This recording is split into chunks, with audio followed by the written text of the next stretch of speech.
Good morning, everybody, and welcome to the broadcast here today.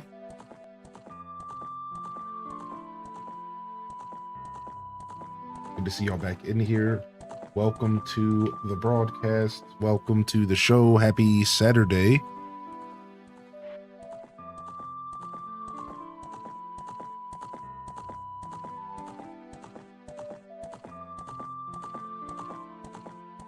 Gonna dive into some Donkey Kong.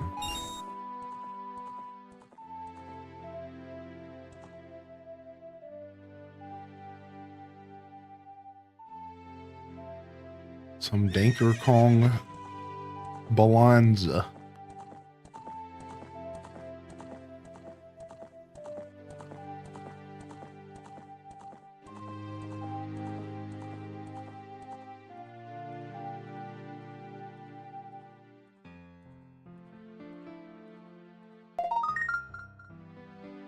Good morning and good smashing. All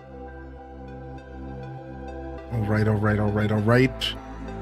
Yo, good morning, foes. Thank you for the 58. Good smashing. That's right.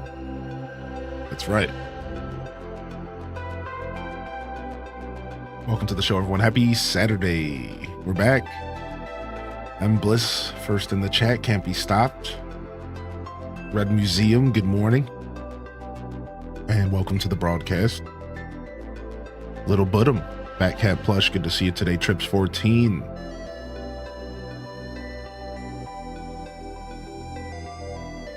Welcome to the broadcast today. Quince 3. AKC. Gamer a Lady, welcome to the show as well. Riel Basor. Keisha. Random 18, welcome to the show, foes. Thank you again.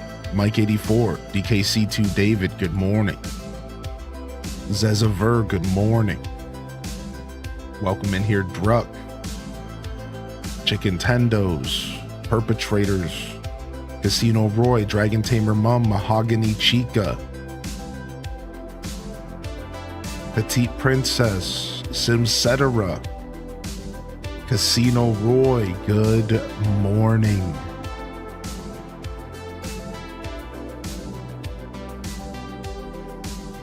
Alto Girl, welcome to the show. Bud Raven, Sweet D. That is just the way the cookie crumbles. Welcome in here, Coon. Tam Perp checking in, love it. Alto Girl, sometimes Twitch be like that for sure. Good to see you back in here. I did see your post in the chat later in the night. Hope you had a good day at work. Hope everyone had a good Friday. Appreciate y'all popping back in. Cheers, coffee drinkers. Let's get a quick beard check in here. I haven't even.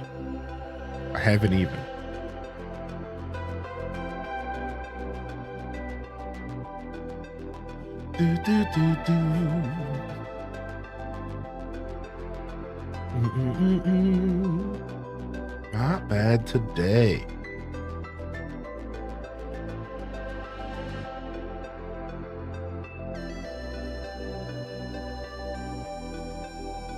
Not bad today. Whatever I do in the mirror doesn't translate to the camera, so I always got to do a beard check in the morning because the mirror doesn't translate to webcam. If I had like a professional camera, it probably would, but the webcam is a different beast.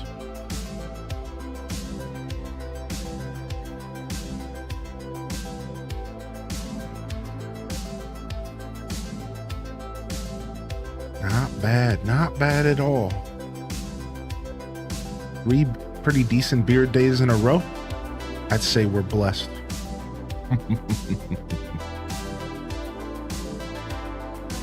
Still working, but excited to play later.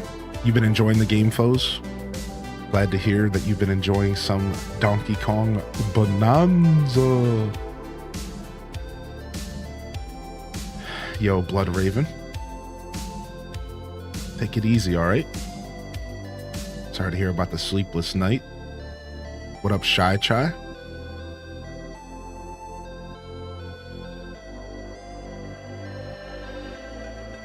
You have no idea how excited I am for you to see everything.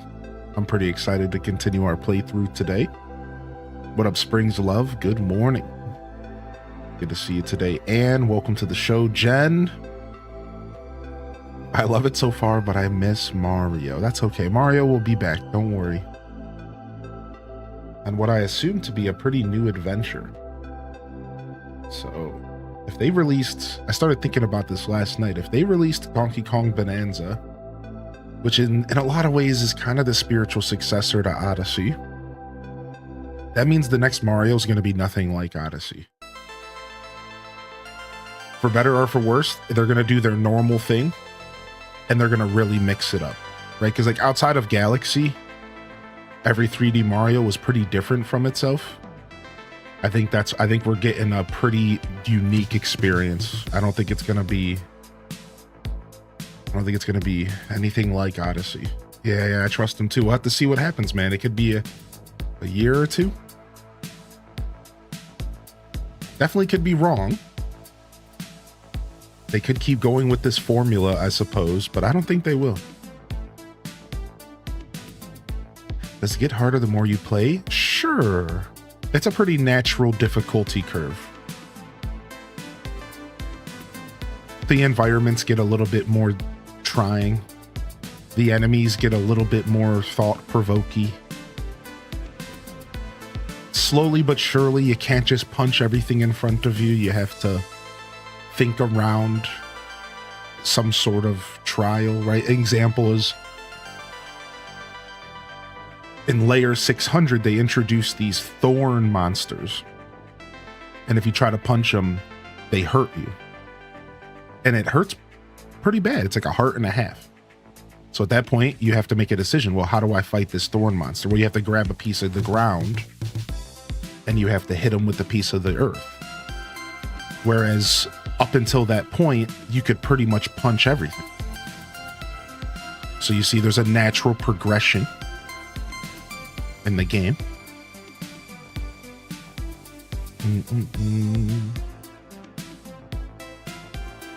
But I mean, if you're looking for difficulty, you're playing the wrong game probably. I'll just tell you right now. I wouldn't go in, I wouldn't hope for anything. I would just play and just enjoy the easiness of it. That's just advice, unsolicited, but just some advice. If you're looking for difficulty, you're not really going to find a ton of it. I don't think that's what they were going for. Again, people have reported that it does get more difficult later and some of the bosses get a little bit more difficult. But at this point in time, 20 hours in, this ain't a hard game. I don't think this is ever intended to be a difficult game. But I'm sure it's going to have a couple moments that are going to maybe be trying, but yeah, this is, I quickly caught on to that. I quickly caught on to like, okay, this wasn't meant to be a difficult game. This was full fun. Whereas like, yeah, when you think of Donkey Kong, you do think of difficulty, which is really interesting that you say that, because I didn't think about that. I actually have not had that thought, and that's such an interesting topic for a discussion. Right? It's like, yeah, normally when you think Donkey Kong, you actually think some of the hardest games out there. You know what I mean? Like, you really do. Like, Donkey Kong Country 1 is no joke. Donkey Kong Country 2, pretty difficult game. 3, same. Yeah, right? These are some good challenges. So it's like, if I didn't even think of that. Donkey Kong 64 was difficult in its own way, mostly because it was crusty. So yeah, I guess you do go into a Donkey Kong game thinking, okay, this is going to be a little bit of a tester for my gaming skill. I don't think there's as much of that going on, but I think it gets better later. And like I said, floor 600 and floor 700 have been my favorite. All right, and they both definitely upped the difficulty.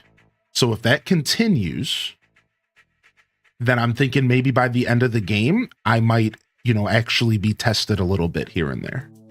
And of course, no spoilers. We're just getting started here, but That's my theory so far. So I think it will get a little bit more difficult. I think you'll have a couple moments where you get beat. Maybe you get a game over, right? And that's happened to me already, but I think it'll happen more, and we'll see, you know? Yeah. But I don't think it's going to be terribly difficult, but just a prediction, you know, who knows? Who knows? I will say that while maybe difficulty's not the word, some of the game has been challenging though, and that's a pretty healthy thing.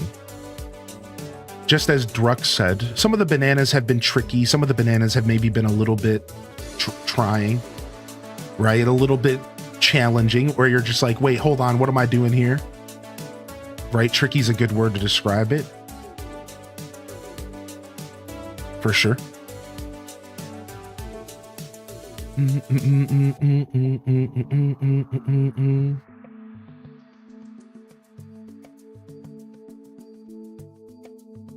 Is it because we think of classic games? Yeah. I think JD actually hit the nail on the head. I was going to answer that, but JD actually did it. Took the words out of my mouth, actually. Like, I don't think I could have said it better. And then I think it's the example at the end, right? It's like you put Super Mario World next to Donkey Kong Country and you see an obvious difficulty difference. Super Mario World, while still being difficult, felt more approachable. It felt like I could actually beat the game. And I did as a kid. I could never beat Donkey Kong. It got to the point where it was so tedious. After a while, you're just like, dude, I'm getting destroyed. You get to some of those late levels, Donkey Kong Country, some of those end game levels, you start getting destroyed and you just have to have so much patience to get past them. And I just never had the patience. I'm sure I could, but like, I just didn't have the patience, dude. Like, it was tough. Whereas like Mario, I always felt like I was very capable of beating a Mario game. So that is like a really good example as far as difficulty, yeah. Now, that's not to say Donkey Kong Country's the most difficult game out there, but you know, just a tough game. I think if you were to talk about the hardest games from that era, I don't know if Country is in the conversation, but it might be. Right? It might be. Like, it might be in the conversation for like most difficult games in the Super Nintendo era. I don't know if it is. I really can't judge that right this moment. I'd have to think pretty hard about it, see some other games. But yeah, it might be on the list for sure. Yeah, the minecart levels. Yeah. Good morning, Keisha. Good to see you today. What's up, Aelith? What's up, Becca? I used to scream into the bongos for the clapping. Dude, the bongos. I always felt so stupid playing that game. I don't know why, man. Sitting there clapping. I don't know, man. Yo, Virgo chick. Yo, how you doing today, Virgo? Good morning, Sammy Dot as well. Ash370, great Bambi. Enjoy your lurk if you're lurking this morning. Saturday squad. We got a bit of a different vibe here on a Saturday. I always like to say it's a little bit more of an intimate vibe, man. It's a little bit of a more slow process of people showing up. People are waking up slowly. People are sleeping in. And that gives us an opportunity to kind of connect a little deeper. Usually our mornings are very vibrant and electric and energetic, and they're a little bit more tame here on a Saturday, Sunday as well. And I really enjoy our weekends. So if you're tuning in, man, jump into the chat and let me know you're out there. I'd love to hear from you. I really appreciate you.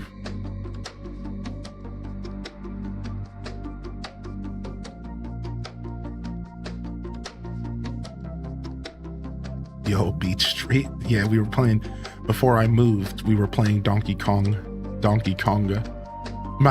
So what Beatles is talking about is my partner found, whoa. Now, this is epic. Whoa, JD, dude, coming in with the 5 community gifted subaroonies. Thanks, man. Dude, thank you, dude. You don't have to do that, JD, man. Thank you so much, bud. Appreciate you, man. Thank you for the 5 gifted subs. Axiom, Estheril, Dr. Clutch, Tabiko, and I don't know how to say that name. I'm going to say Mbaz. Mbaz, enjoy Gifted. If you got a Gifted, make sure you drop some love in the chat. Yeah, the 5-bomb Conger. Yeah. Lazy Stoneheart, good morning.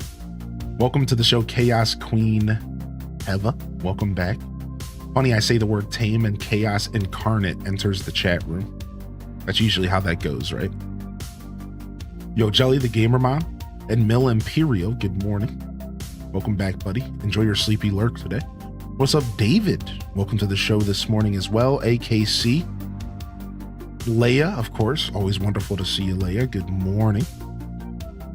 And welcome to the broadcast. Welcome to the show. Welcome to the stream. Here, I'm going to check something real quick. And then we're going to start, all right? We're going to start here in just about 5 minutes for the gameplay-focused individuals here. Just want to see something real quick.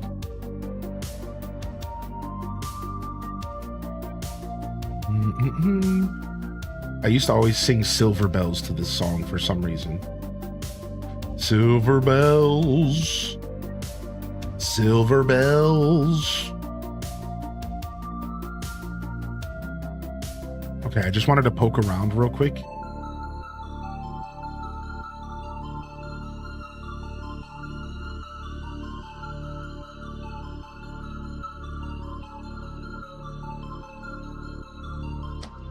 So what I have on my mind right now is I'm thinking about the future. Even though I'm about to play Donkey Kong, I woke up this morning thinking about Tales of the Shire and how that is the next major release we're going to be diving into here.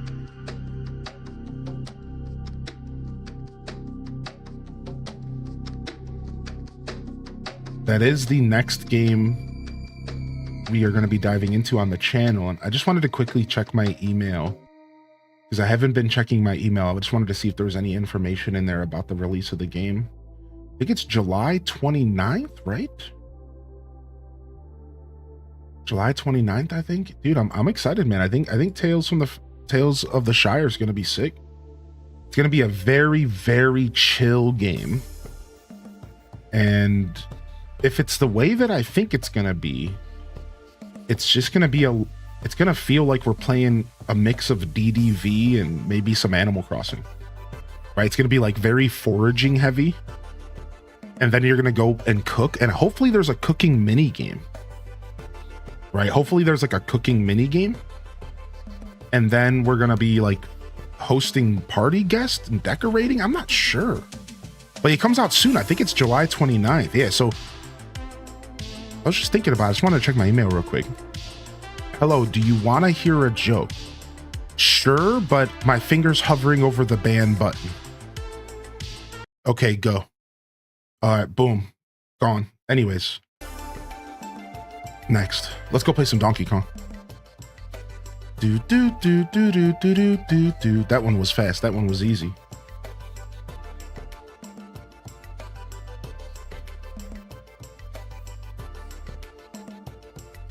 Yo, good morning. That's right. HS High. That's why we wrangle them in here real quick. You saw I had the lasso turning. I was ready. Hoo-wee.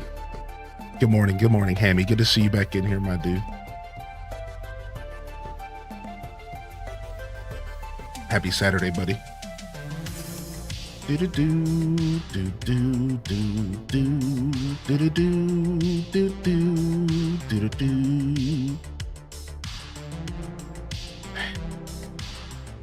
Yeah, Hams.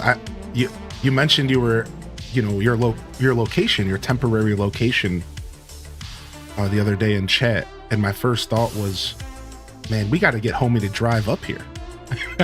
That was my first thought. I'm like,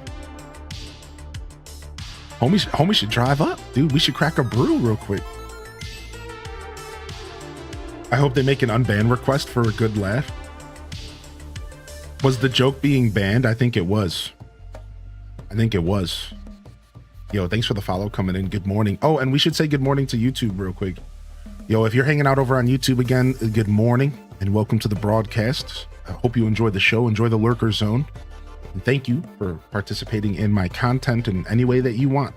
For those that are here on Twitch, if you don't know, I do offer a Lurker zone, which is really just a goofy way for me to say a place to watch my show with no chat. Lurker. That's what the YouTube is right now. I like the vibe. I like the energy of having a place that you can kind of podcast out. Throw me up and just podcast out. Whereas Twitch, I think, feels more like an interactive place where you might be tempted to jump into the chat and say what's up, right? And so that's what the difference is. Excuse me, brain rot. And enjoy the show over there, YouTube. Thank you, and Twitch heads, thank you for being here, of course. Good morning, Stratocaster, dude. Work, lurk, but then you're off for 4 days. Let's go, Stratocaster, let's go. Can we get some salutes in the chat to the Weekend Warriors and Pugilist? Thanks, man. Here you go. I got you, dude. I love this album. I love this album. Yeah, it's banging. Top notch banging. Do do do do do do do. Ba-da-dum, bum, bum, bum, bum, ba-da-dum, ba-da-dum, ba-da-dum.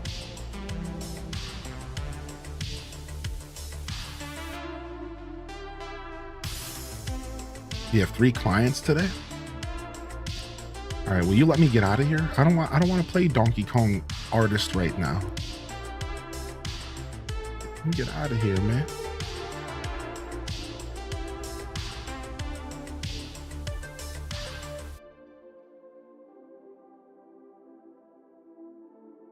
All right, I guess I'll skip through here and then leave.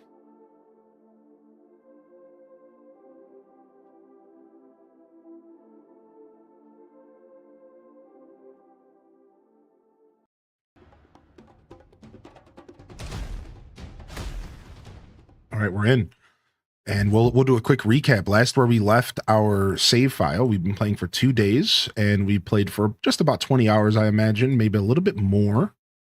About 11 and a half, 12 day one, about probably 9, maybe 10 hours of gameplay yesterday. And without spoilers, of course, we essentially, the story of the game as a quick recap is we are hunting down the core of the planet. Donkey Kong came into the planet to mine bananas. He's a banana fiend, and he ended up getting caught up in a ruckus. And there's this group of people called the Void Company who is stealing bananas, using them for energy so that they can fuel a machine that's akin to like the Technodome from TMNT. It's a big machine, and they're trying to get to the core of the planet. So we're trying to stop them, and we're trying to get to the core first. They're trying to stop us, and they're trying to get to the core first. And here we are. It gives us a little bit of a dilemma to deal with. Meanwhile, we met this girl, Pauline, who's on my shoulder, and Pauline wants to go home. So she wants to go to the surface, and she asked Donkey Kong to go to the surface with her. And then Donkey Kong quickly realized and learned, alongside Pauline, that we actually can't go to the surface. It's like blocked off, or something along those lines. So instead, our best decision is actually to go to the core, because apparently the legends tell us that if you go to the core of the planet, you can make any wish you want. And this big elder monkey said that your best bet is to go to the core and wish to go home. On some, click your heels 3 times and say there's no place like home, So that's the vibe. And as far as where we are, so we're on sub-level 700, and we actually just had a major event occur. And again, I'm going to avoid spoilers, but we just had a major event occur in the game. And while what I'm about to say is a little spoilery, I think it's fine to say, the game actually kicked us back. So, funny enough, the game is doing some forced backtracking. which is pretty common when it comes to gaming. So they're actually doing some forced backtracking. So the story is actually leading us back to higher layers again. So we found out yesterday as we played, okay, now they want us to go back to some of the older levels, interact with them a little bit more. Maybe something might even change there. Who knows? We're going to find out. And not maybe spend some time doing some actual backtracking, maybe hunting some more fossils, maybe some more banana gems, banandium, and then maybe pursuing the story, which is wants us to go to the hilltop layers. So here you guys can see all the layers we've unlocked so far and all the different worlds, and we're about to be going over to the hilltop layer. So let's go ahead and jump in. And let's go see what the game wants. So there might be some spoiler stuff right away, though. Just a heads up, there might be some spoiler stuff right away here. Because we don't know why we're coming back here. We just know that the little rat that we're looking for is here. So we're coming up here. And I don't know if like there's going to be a story dump. I don't know what to expect. So up here he is right here. Surrounded by banana gems. Yeah, so something's about to happen. Yeah, I think there could be some spoiler stuff right away, so just a heads up. Okay, I'm done stroking the beard. Yo, what's up, Sparty? Yo, and Water Lily. Good morning, Browncoats and Andromeda. Welcome to the show, DJ Artemis. How you been, DJ? Good morning, Cozy and Dat Baby. Welcome to the show today. Welcome back, Dat Baby. I'm gonna pop out. Yeah, no problem, Lazy Stoneheart. Yeah, you're good. Starting a little earlier today, because I started a little later today, the broadcast versus the gameplay. Have a great day today, Lazy Stoneheart. Enjoy the lurk if you can lurk. For those of you avoiding spoilers, we won't be playing Donkey Kong outside of the week. Like, we're gonna, as we go into Monday, I will be doing some Animal Crossing. I will be breaking away from the game just a bit so that we can enjoy some company that are maybe trying to play this game for themselves. So this weekend might be a little bit, spoiler-ish, but as we go into the week, we will freshen things up, all right? So thank you so much for supporting Lazy, and have a great day. Have a great Saturday. Hopefully we see you around. I don't know what today's going to look like. I think we'll be here for quite a while, and I think we'll be playing Donkey Kong for most of today. But because this is a slow playthrough, I imagine we're going to probably still be here playing Donkey Kong all day. Like, I don't think we're going to beat this game today. I don't think so. So we're going to find out, aren't we? What do you think of the bananas you found so far? What do you mean, like how I found them? Like the puzzles and stuff? Oh, the bonanzas. Sorry. So far they're cool. I think they all look a little weird. I'm not like a big fan of the Animorph ostrich, zebra look. It's all kind of scary to me. It's kind of freaky. As far as the powers themselves, I mostly just like the Great Monkey one the most. Personally, I just like it being a bigger monkey and being stronger. But I do enjoy the different powers, and I enjoy how they've been using the different powers. The zebra got a lot of use in the world that you get it from, and the boss fight was amazing, and it was a good use of the power. And the ostrich, again, really good use in the zone that you got it from. And in the boss fight, it was also pretty cool. I like that they're starting to kind of force you to use the bonanzas in boss fights and in encounters, because at first it didn't feel like I needed to. It kind of felt like I could just play the game as Donkey and I didn't have to worry. But now it's like, okay, no, they want you to interact with these bonanzas. And I'm okay with that. I think that's cool. And so far they're all right, like they're not, they're like a little bit overdone and like they're silly. It's not really anything that I'm like too impressed by, but they're cool. They're cool. Yo, what's up, Sarcasm? All right. Our bananas. More. Give me more.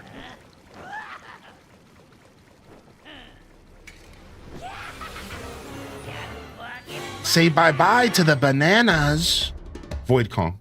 Wait, are we fighting? Oh, we're fighting. It's producing mud, which sucks. Shut up. He's producing all these different terrains, which that makes it so like you're slower. So I get what's going on here. I was not ready to wake up to a boss fight. Dude, I just woke up.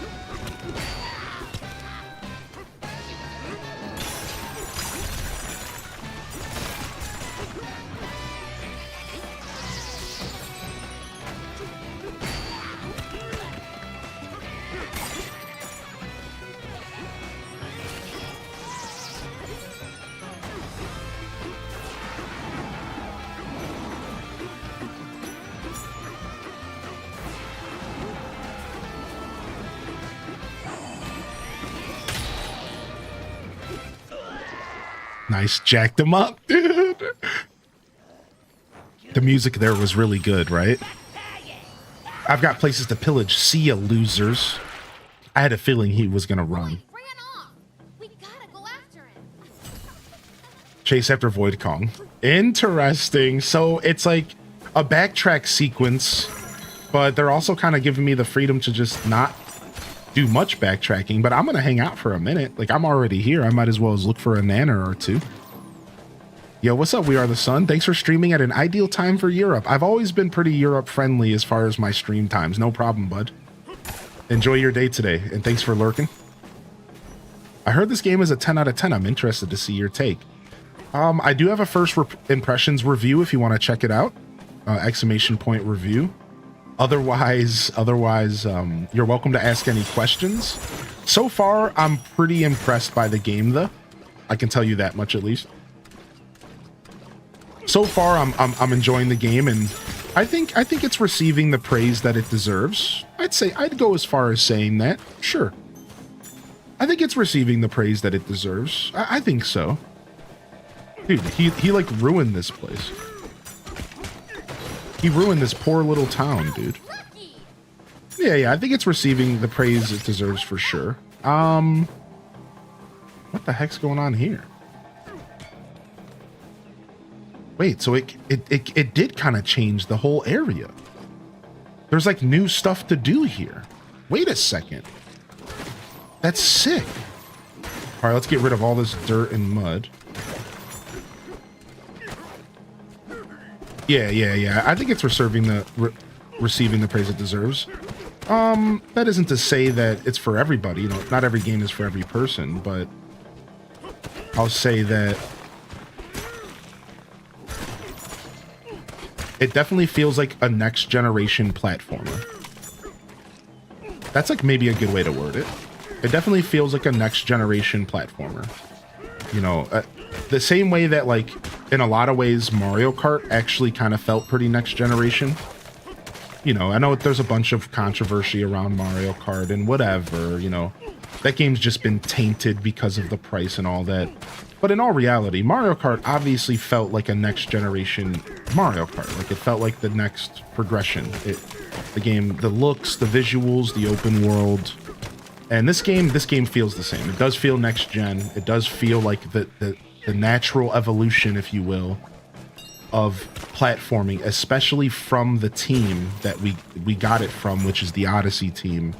It feels like their natural progression. Does that make sense? Which is pretty cool. It feels like Odyssey. We're also witnessing developers growing here, and that's pretty cool. Okay, I have one more thing to buy here. I need 2 more fossils. All right. Where am I? Do I have any fossil maps? I don't, but I bet you I can maybe buy them. You have to find 2 fossils, and then we're actually done with fossils in this zone. Let's go ahead and do that this morning before we leave here. Oh, where's the fossil shop at?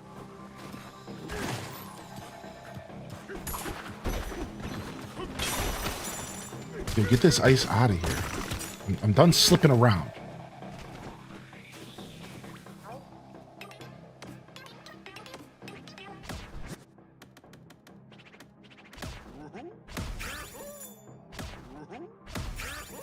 All right, buy those. We'll buy a banana map as well. And we'll go ahead and buy some more balloons. Sure. look at the top of your banana collection for this area. I'm curious about something. Sure.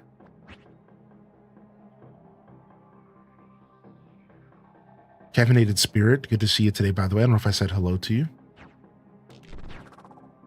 All right.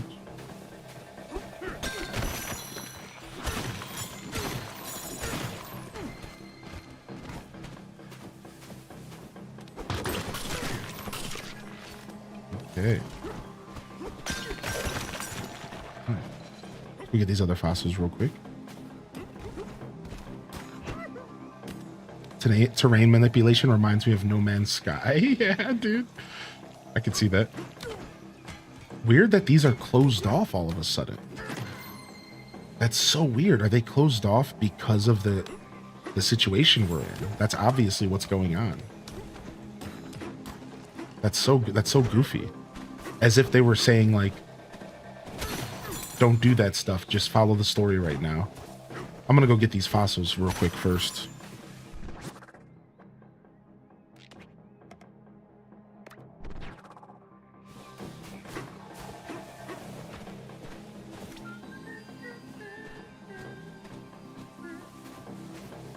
Missing bananas. But it appears they did. Yeah, I'm not sure.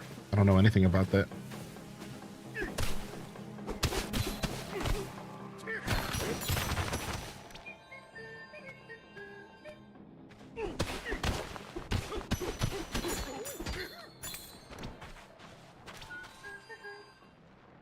Is it still below me? What the heck?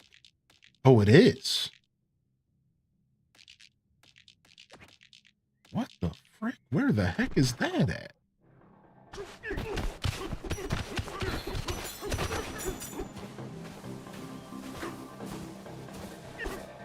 Yo, good morning, Alpha. Good to see you, buddy. Hey, man. Happy Saturday. What's up, Kapow Plays? Good to see you, Kapow. Yeah, what the heck? I think I want to go down there. Gotta figure out how to get down there again. Okay, over here.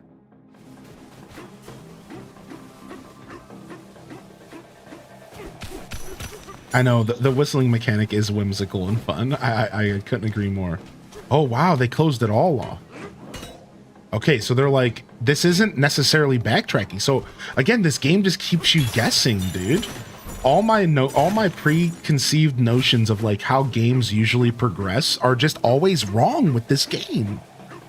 They're always wrong, dude. I love that. They're like, no, actually, you have no idea what you're talking about. Shut up, Hylian.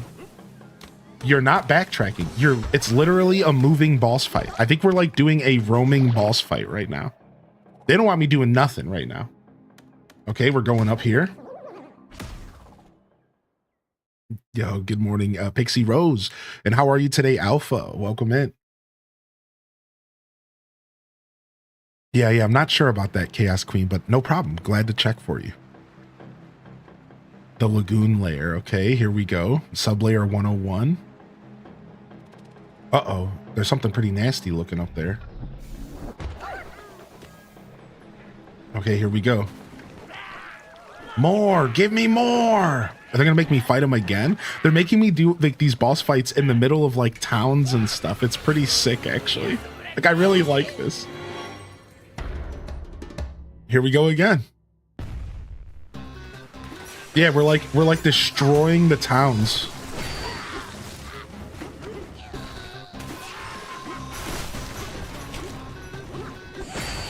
This is actually so sick, dude. I love this.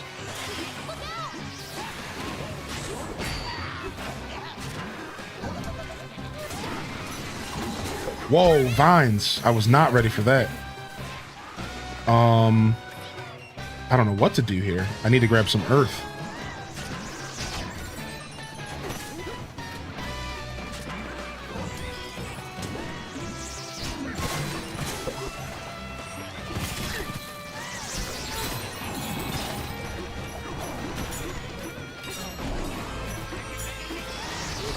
Dude, stop running from me. Ow, that stuff hurts. He went up there.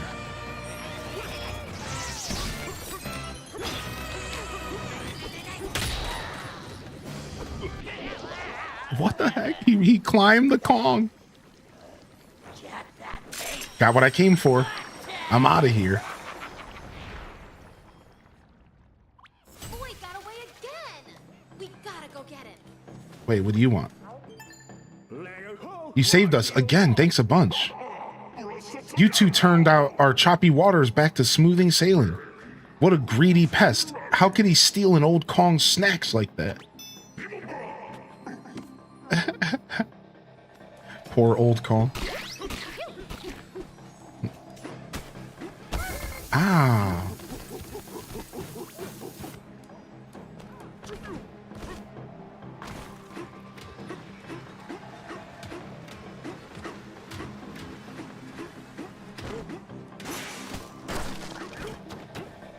God, all this stuff is icky. And it hurts. Ah.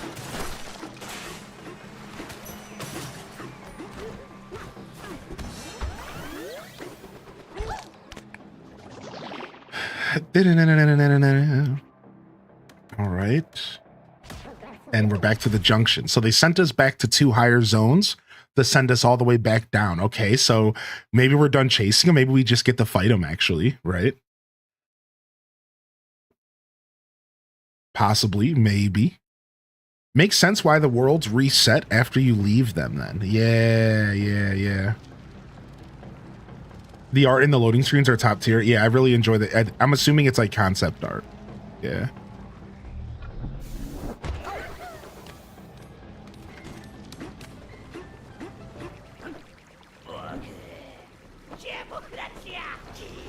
No way, you two again?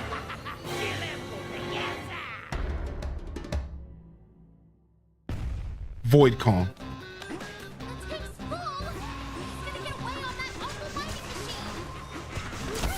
Ah.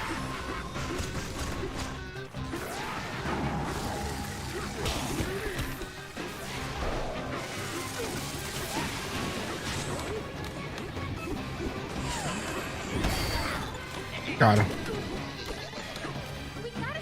This is cool. I love these movement-based fights because this is platforming at its finest, man. Having to avoid stuff while you're fighting. Oh, lava. Not good for me. Okay.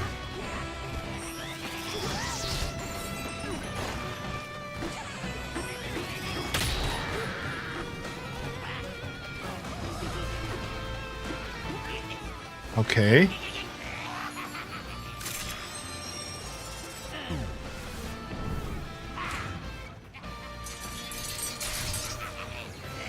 What is this? All right, we obviously have to break these first. Yeah, we obviously have to break these first, and he's gonna try to do everything he can to stop it.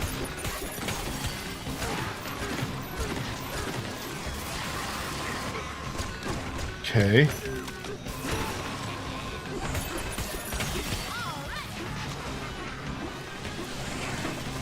It's a lava wall this time. That's not good. Oh, got in anyways. Can't stop me, dude. Dude, nice.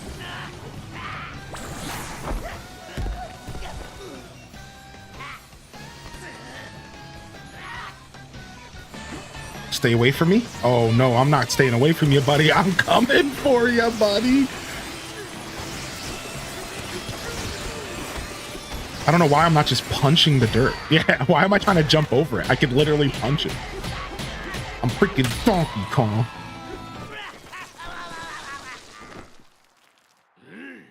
I'm like trying to jump over it, and I forgot that I could literally punch everything.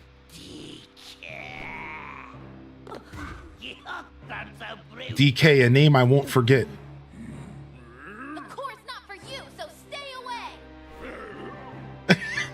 away. Don't tell me what to do. Little brat.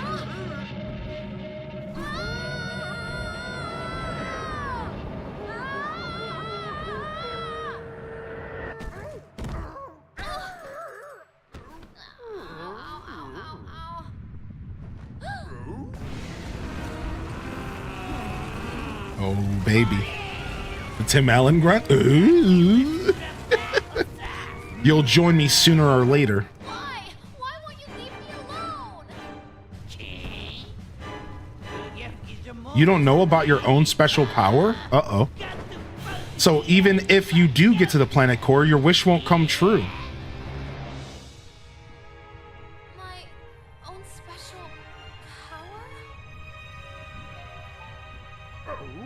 power?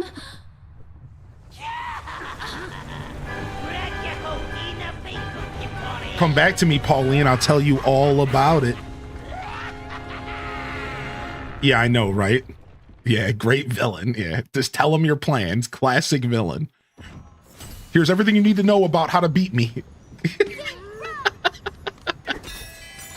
Here's everything you need to know about beating me. Very anime villain. Yeah. Oh, sorry, I didn't mean to do that. You were probably trying to be nice. So fearless and courageous, we thank you for saving us. Adventure awaits, but please be careful.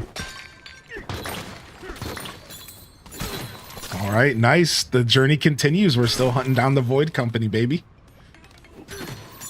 Nice. We got a little taste of fighting Void Kong, but obviously we're not done yet. Geronimo!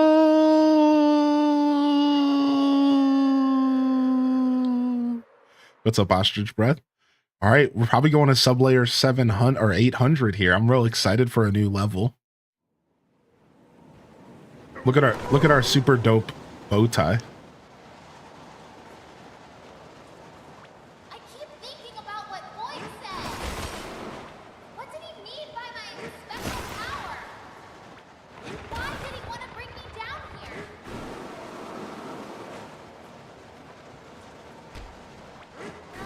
I just don't get it. What is he up to?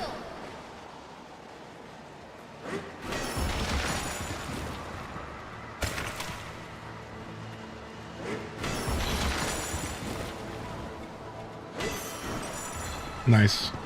I don't mind these little mini games. They're nice. Oh hey! It looks like we're almost out of here. I don't mind. These are okay. They're cute. It's like this would have been for a loading screen in an old game. Now it's just for fun. Like in the past, I feel like that would have been like they had to have done that because of a loading screen, right? But now it's like, well, this is just fun. Terrain Strength 4, the resort layer. Yo, it looks Mario Sunshine, dude. What is this?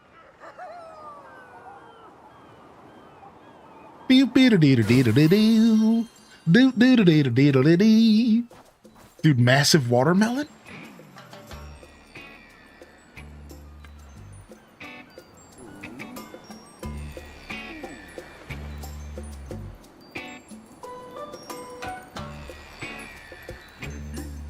Is the sun a banana chip?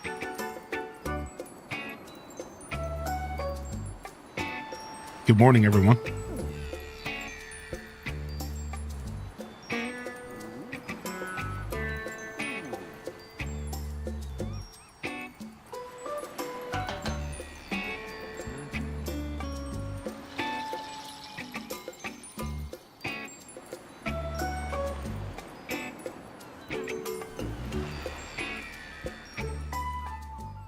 All right, fun in the sun.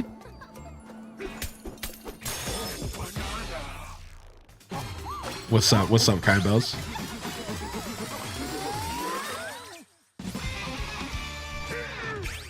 All right. Weather's perfect. How about we take it easy for a bit, DK? All right. Zoom out. Oh, big ocean map. Looks like a potential layer 2 down here. Pretty lighthearted looking, of course.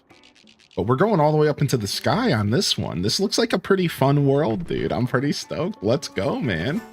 Fun in the sand. Let's build some sand castles. Let's build some sand castles, baby. Greetings, visitors. You've arrived at the restful and relaxing resort layer. Giant fruit is our local specialty, as you can see. But we must warn you, although this paradise is usually quite peaceful, an enormous dirt pile flew through here not long ago, and things haven't been as laid back ever since. See those shark monsters over there? It dropped them off and then it just left. So if your itinerary includes the tropical retreat up ahead, please enjoy, but be careful. Thanks. Nice.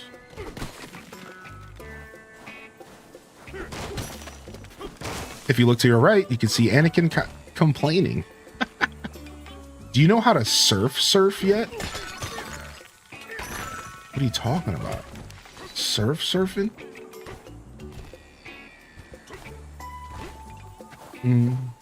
Ooh. What's going on over here?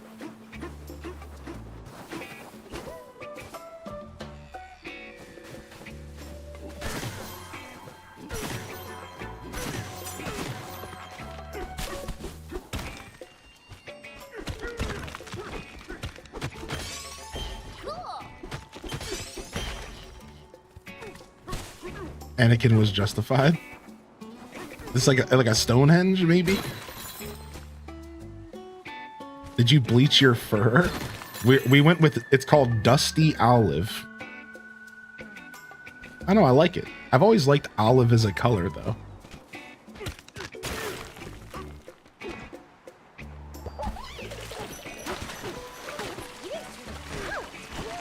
Good thing I bought that upgrade. Good thing I bought that upgrade so I can surf on water, right?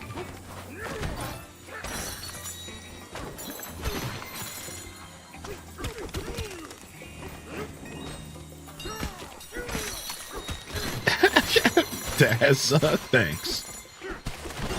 Good morning to you too. We need light. Oh, no problem. Oh, we'll give you some light for sure. Let's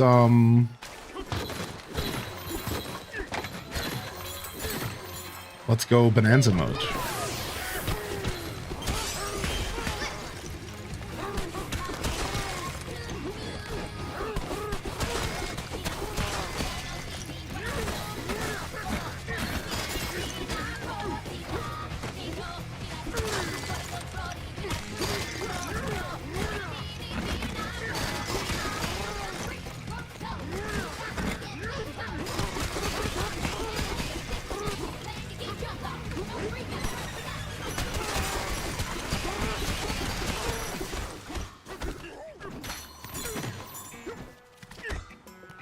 Nice.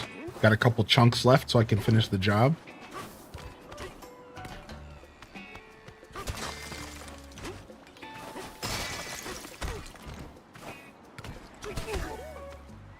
Close.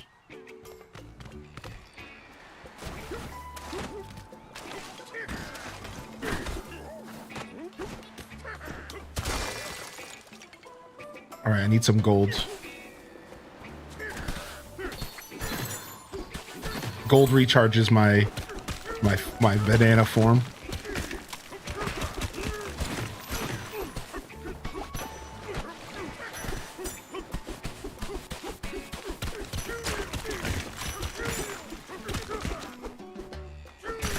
How can you see your banana power when you're not in Bonanza mode? So you have like so there's two different things. There's like the bar that you have to fill up to activate it, which is over here. And then there's the bar of the remaining time, which is what you're talking about and what you see when you're in the form. If that makes sense. See?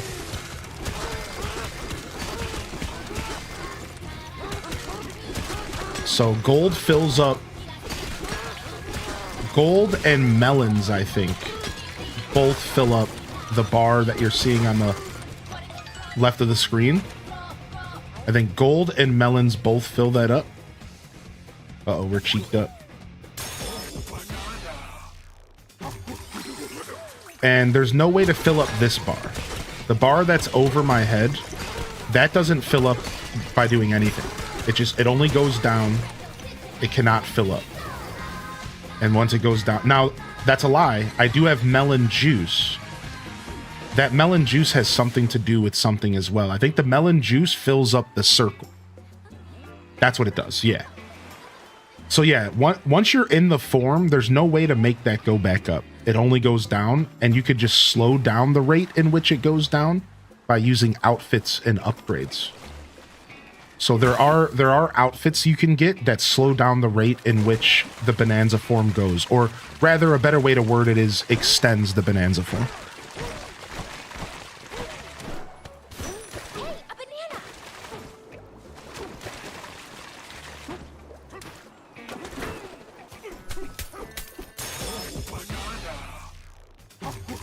If you could maintain it, it would be OP. Yeah, probably, yeah. Better collecting. Make our life a lot easier. What's going on here?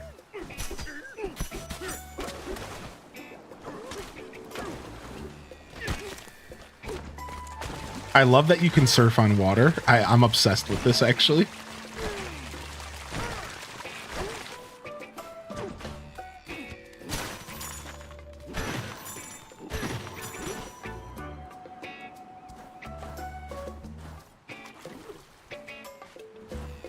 My little kitty is super affectionate today, but he doesn't want me to play DK or even type right now. He walks along the keyboard and gets on top of the controller. Aw, Side-D. They want all of your attention. You're not allowed to do anything but pet and love. What is this, a balloon? What the heck? That's cute, though.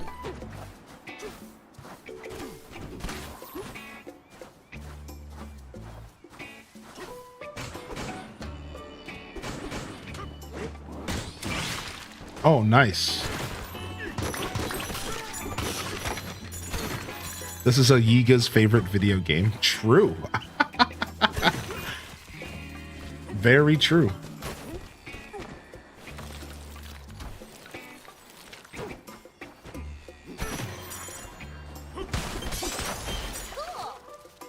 Cool. Ooh, banana. This game feels like the spiritual section to Odyssey. That leaves me very curious what the next 3D Mario game will be like. Yeah, we were actually talking about that this morning. So welcome in here, Planet Kitties. I actually made that comment just this morning, so it's real funny that you say the same thing I said. This morning, I as the stream started, I mentioned I think that means the next 3D Mario. Whoa, what the heck? You see this? What the heck? I think that means the next 3D Mario is going to be very different. Yeah, that's what I think. I think that means the next 3D Mario is not going to be like Odyssey at all. They're probably going to do the classic thing where they do a brand new game. Right? That's what I think's probably going to happen. You know, like that's pretty common though. Like this prediction isn't like crazy. Most Mario games have been very different from every other Mario game except for Galaxy 1 and 2. So yeah, I think it makes complete sense that the next 3D Mario game is probably not going to be anything like Odyssey. Yeah, I think I'm right there with you.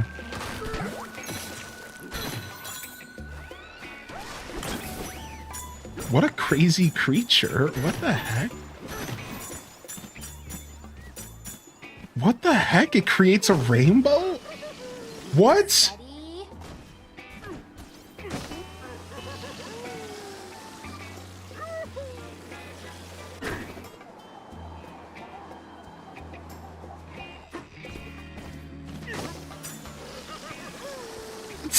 How sick is that, dude? That's so sick. Let's see what this material's called. Lift off ore. It's a soft material. Lift off ore. This game's on crack. I can't. Yo, thank you, Rosie Poo, for the 71 months. Good to see you back in here. Thank you so much. Well, Hylian, what was your first ever Nintendo game? Hold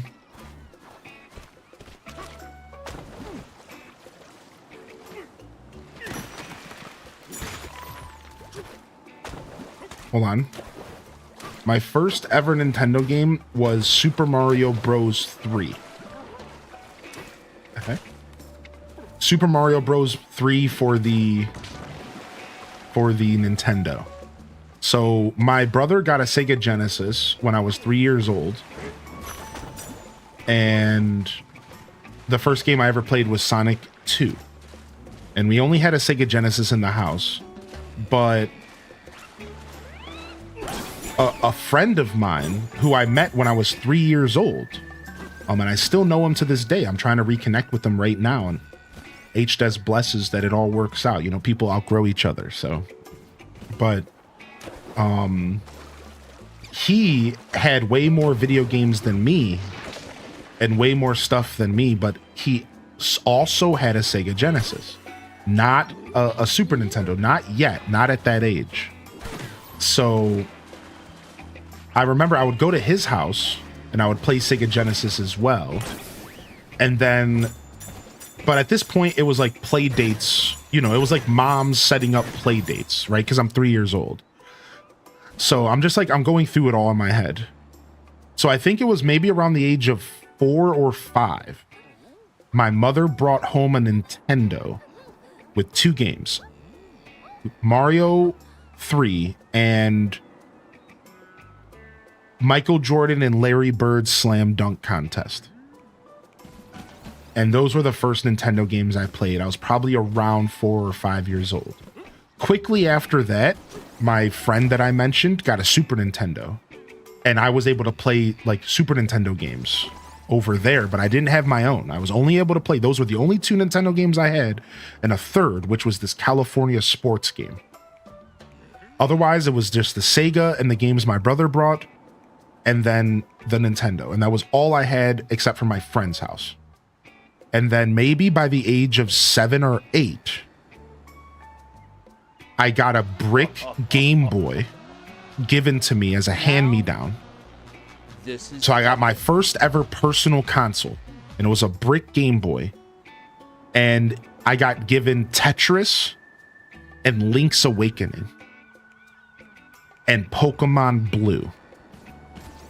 And the truth is that those were the games that shaped me as a gamer for after that point. So Sonic was really my first gaming experience, but Link's Awakening, Pokemon Blue, and Tetris were the 3 games that actually shaped me as a gamer because they were my games.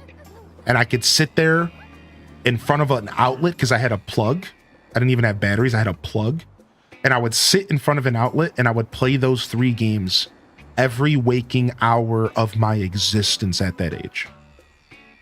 Every waking hour. If I was awake, my Game Boy was in my hand and I was playing either Link's Awakening, Pokemon Blue, or Tetris. Sitting next to an outlet, curled up every single day from about the age of maybe 7, maybe I think 7-ish, maybe 6 to 8. And that was the beginning of my gaming journey. That was the beginning. So yeah, to answer your question, it was Mario 3. Thank you so much, Shadow Dwarf, for the 5 gifted subs, dude. Hold on a second. Yo, congratulations to Marocore, Insafe, Helibee, Killa Kaylee, and Mariah Art. If you got a gifted sub, make sure you drop your appreciation out there. That's an angry looking rock turtle. Yeah, that was an angry rock turtle you saw. Yeah. And we also have a rainbow shark. Take a look at my rainbow shark. No, don't just take a look at my rainbow shark. Take a look at my rainbow flying ability. Whee! So, I mean, we have to test something then, right? So we have to go here real quick. And we have to go here. Then we have to grab this. You can't. You can't grab the ground when you're an ostrich. Frick. I wanted to fly after being in the sky. Dang it. Oh, I mean, I still could, though. Hold on a second. Let me get some gold. Hold on.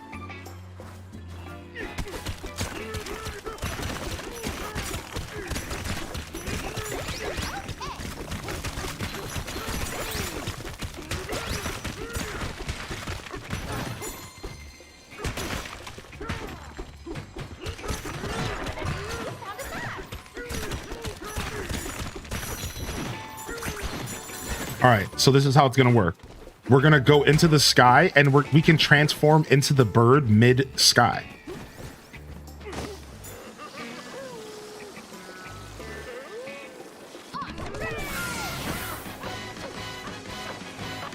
Yeah, it worked.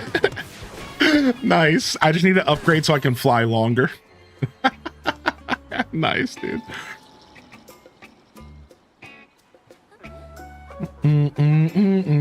Those are the exact games I had. And Drop Zone. Yeah, the fourth game I got for my Game Boy pretty quick after that was Mega Man 1. Mega Man 1 on Game Boy, which was such a brutal game because it was kind of dumbed down a little bit for the Game Boy, which made it even harder. What, that was a massive orange. I just realized. This is the way out. The arrows lead to treasure. Wait, what? This is like a big puzzle? I love this. Wait a second. I love this. This is so cool. I love this. What? You're a fake. What? You're a fake as well. You too. Okay. Phony.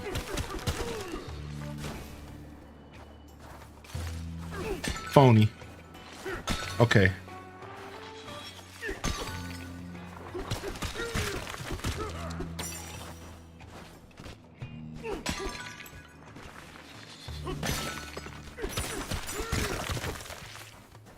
Thank you. This is so sick, Down. I love that, dude. That was so fun. Are you planning on showcasing Tales of the Shire? I am. We were just talking about that this morning. Yeah. Yep.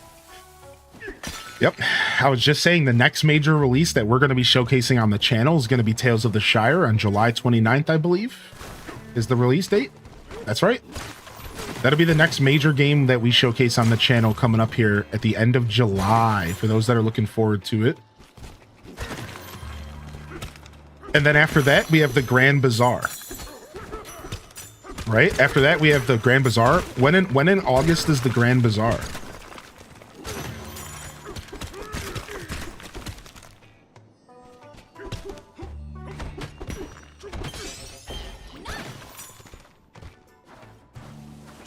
Yeah, after that we have Grand Bazaar as well. Will you be checking up the Fields of Mystria update? I don't know. I guess it depends on what's in the update and when it comes out and the timing of it all, right? Because I'm going to prioritize playing a new game over playing an update to a game if the timing coincides with each other in a negative way, right? And that's fair, right? That makes sense, Paper Chick. Good to see you, by the way, Paper Chick. What's up? Now, I will tell you that it is currently on my agenda to play Fields of Mystria by the time before the end of the year. That's actually something I've had on my mind for like a while. I do want to go back and do either a fresh playthrough, which is what I'm thinking I'm going to do. A fresh playthrough of Fields of Mystria before the end of the year. I really want to do that. And I've just been kind of waiting for some more updates because people have been kind of giving me the TLDR of every update. And I've had a couple people in the community just like giving me a heads up like, okay, this update added this, it might be worth it to wait. Okay, this update added this, it might be worth it to wait. So we've had like a lot of discussions and it seems like the updates have gotten better and better. And like, while we could have probably already done our second playthrough of Fields of Mystria with the last update, I heard the next update's gonna be a lot better. So I'm thinking sooner than later for Fields of Mystria. Oh yeah, Grounded 2 is coming out on the 29th. Oh man, I don't know what I'm doing with Grounded yet. I loved Grounded 1, but I didn't play it on stream much, and I didn't finish it off stream.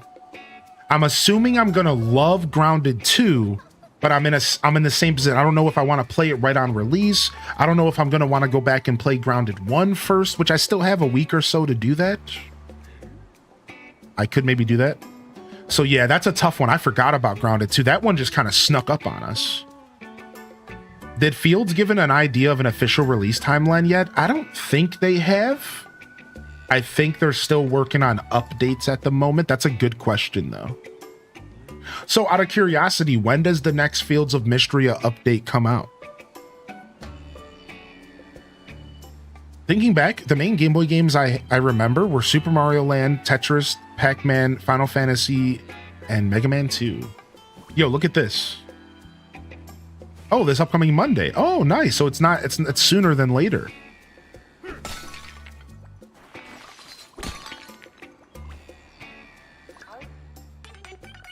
We love curious things. Love them. We especially love amiibo figures. Okay, Nintendo, you've been doing this since the dawn of time, your little advertisements. You two, do you happen to have any amiibo figures? Any will do. Here's an amiibo. Wait, do I not have that sitting on my desk? Oh, here it is. Okay, we got the Zelda one. Oh, what a lovely amiibo figure. Just lovely. Ah, thanks for showing us. We'll give you this chunk. It's all yours. You can scan an amiibo figure anytime by pressing plus and selecting amiibo in the pause menu. Wait, what chunk did it give me? What, this right here? This ball?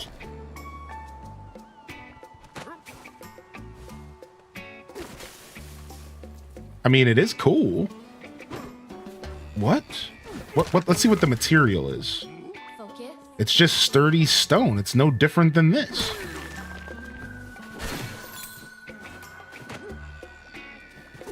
Whee!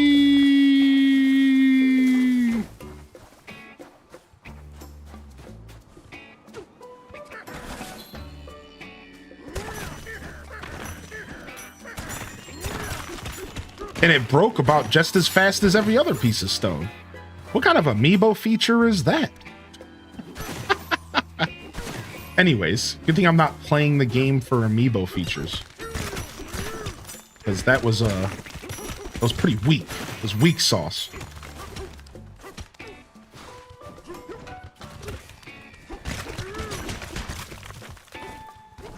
Look, I commend Nintendo with the effort that they put in to make amiibos relevant. But like, I honestly wouldn't mind if they would just sell them as collectible toys and stop shoehorning them into their games.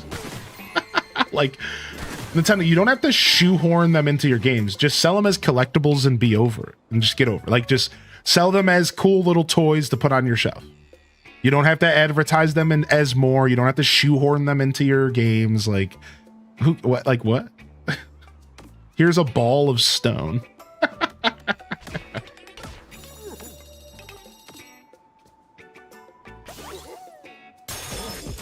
Yo, what's up, Yuki B Games? Good to see you.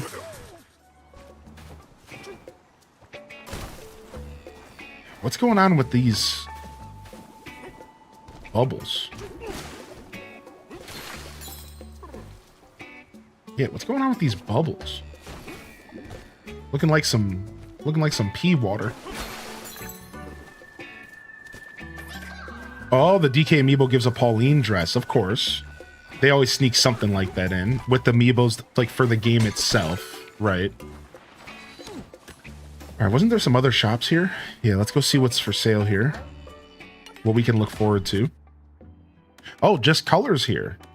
Ooh, banana gradient fur. Ooh, now we're getting gradient furs. Nice. Well, Dusty Olive was short-lived because I want to check out the gradient fur now.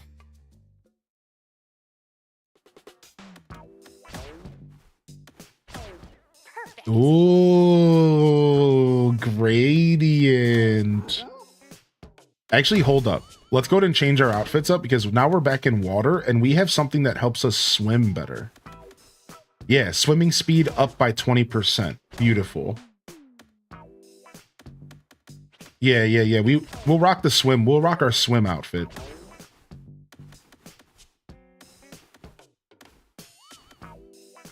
We'll keep our bow tie though.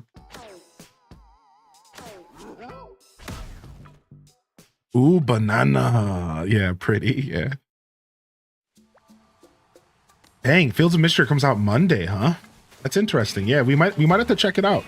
We actually might have some time to check out Fields of Mystery. The only problem is Tales of the Shire, but Tales of the Shire is probably going to be a pretty different game than a farming sim. Yeah, we might. Maybe I'll squeeze Fields of Mystery into the schedule this upcoming week, and we could check it out and have a good time. Start a save file, because like really, the only thing that I'm worried about with Fields is Bonanza, or it's not Bonanza, Story of Seasons Grand Bazaar. When's that come out?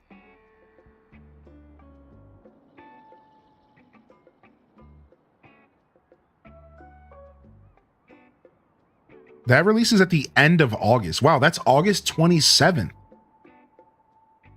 Nice, dude. I'm glad you popped in here and mentioned that updates this Monday, because I might actually slide it into the schedule. I've been missing some farming since we took our break from Stardew, so. What's it doing there? Oh, he's showing me the banana in the sky. I see. This is an obvious one, but let's do it. Wait, what the heck?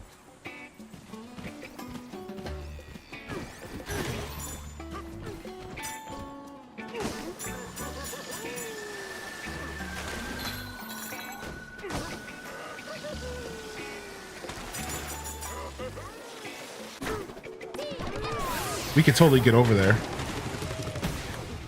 We could totally get over there. Yeah, we could totally get over there. Let's do it. Oh, let's have you make whatever you want to make here, buddy. Apparently Tales of the Shire is no multiplayer or co-op. Yeah, I read that. Yeah, Tales of the Shire is a single player focused game, I'm pretty sure. Which sometimes that's a good thing, because not every developer can spread themselves so thin. So I'd rather, if a developer knows itself well enough to not spread itself thin, like that's a healthy thing, you know? So if that's what it takes to get a good game, then sign me up.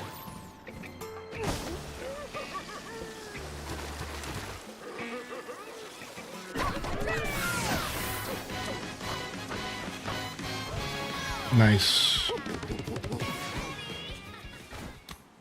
Well, here goes all of our gold. These trees take so much gold.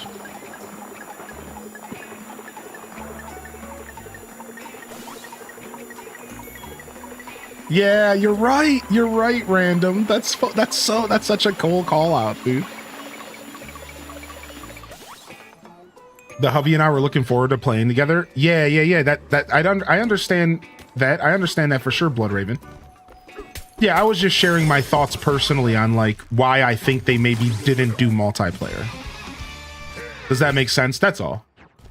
Wanting multiplayer is a whole nother conversation. Yeah, I get that for sure. I think it would have been a great multiplayer game. Yeah, I agree with that. You know how cool it would be to be able to make a community of hobbits here on stream? Right? Like that would have been sick, dude. I would have loved to do that. Like, yeah, but hopefully it just means it's going to be a good single player experience. You know what I mean by that? Like, hopefully it just means it'll be a good single player show or game. And it'll just, hopefully that's what the lack of multiplayer means, right? We can only hope. Yeah, when I see stuff like that, when I see games that feel like they would have good multiplayer withdraw themselves from said multiplayer, I like to think to myself, well, this was probably for the best. I like to think developers know themselves well enough to be able to say, hey, we probably shouldn't do this. Like, we don't have the money or the resources. And like, you know, that's fine, I guess.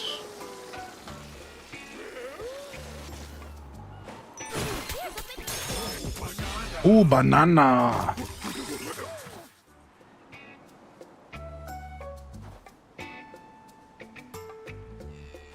Dude, I'm having way too much fun. I love this big open world map. I'm really enjoying this map. Caffeinated Spirit, you might have been right about this being super fun. Like, I'm loving this. It's very different from all the other layers, and that's what I love the most about it.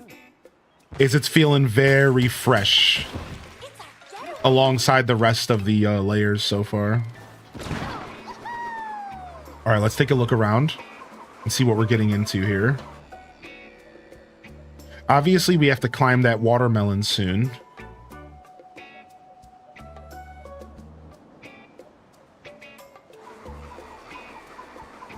Nice. Let's go and do this bonus. Ooh, oh, oh. Yo, good morning, Mythic Aria. How you doing today? Happy Saturday, y'all. What's up, Game Mations? Tiny Bookshop in August. Yeah, Tiny Bookshop, something that's on my radar.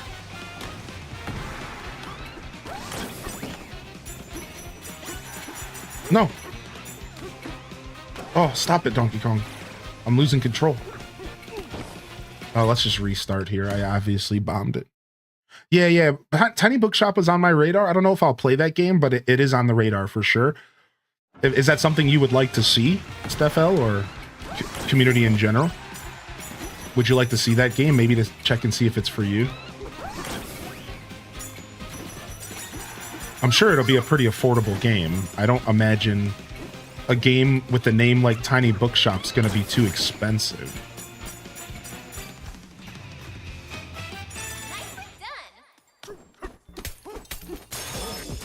Ooh, banana.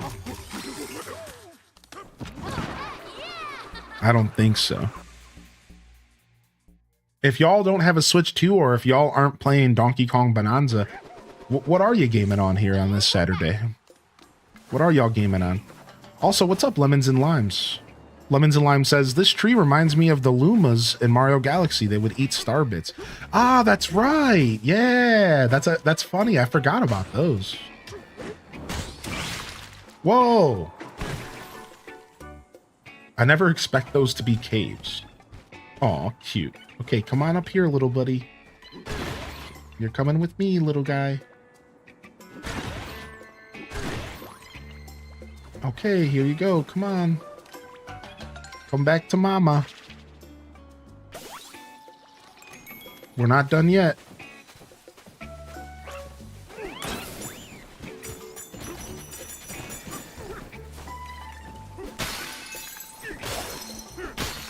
Okay, little guy, let's go.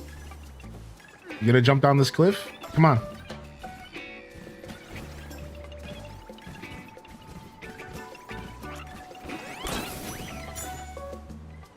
Don't worry. I'm right here.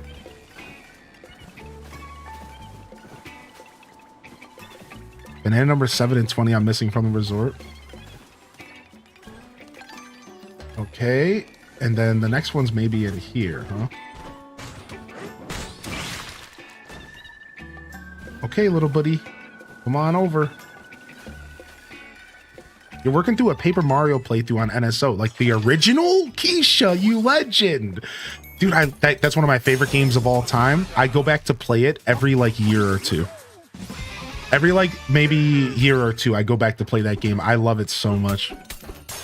You're finishing your New Game Plus playthrough of Black Myth Wukong. Nice. Black Myth Wukong looks like such a well put together game. It looks like such a well put together game. Started Persona 5.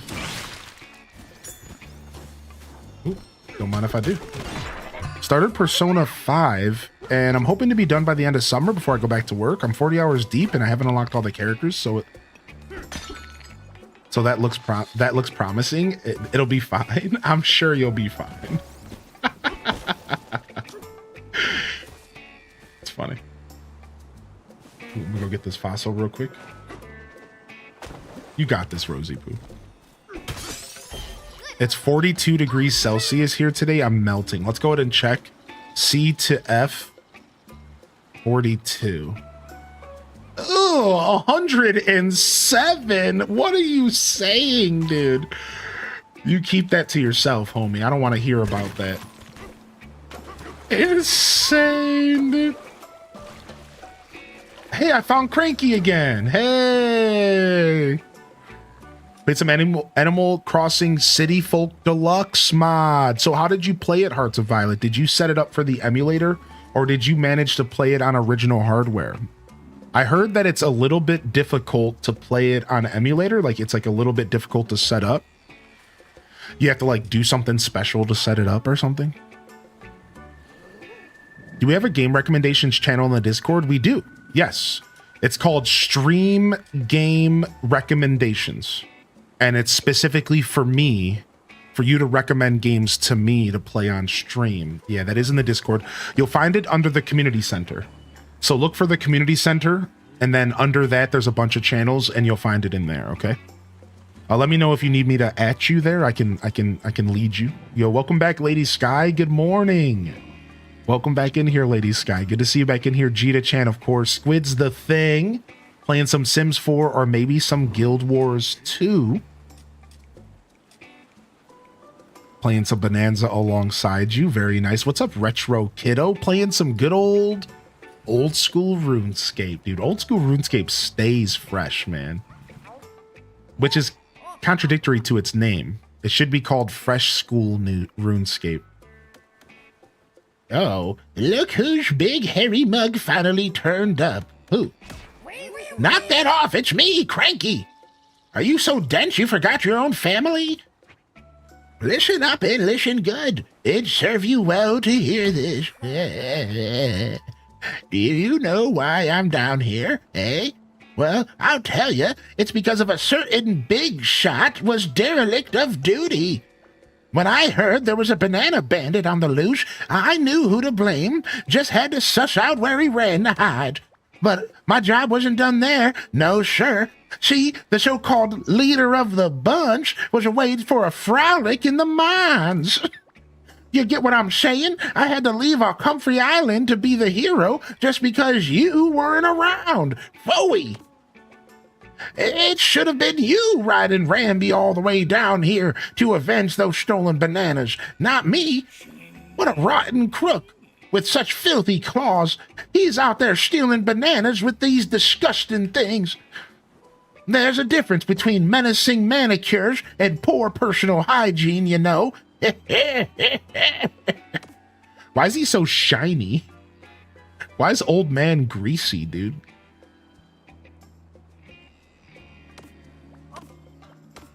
He's a greaseball. You're just work lurking today? Yo, I hope you have a great work lurk today, Petite. Yeah, I hope you have a great work lurk. Thank you. Where did you find him? Over here at the edge. So here's the town, and it's just on the opposite side in the water.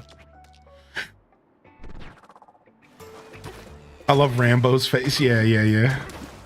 I'm playing Stardew this morning. Nice. Getting your Stardew Valley on. Thank you. Yeah, no problem. Is that island moving? Wait, this island is definitely moving.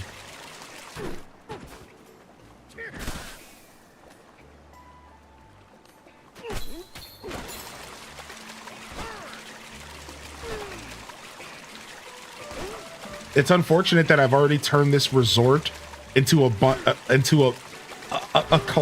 of basically rainbow throw up. I've already, before I'm done with this place, dude, look at this. I've already turned this place into a collage of rainbow throw up everywhere. I'm like, it's just gonna keep going, isn't it? It ain't gonna stop. It's all over the place, dude.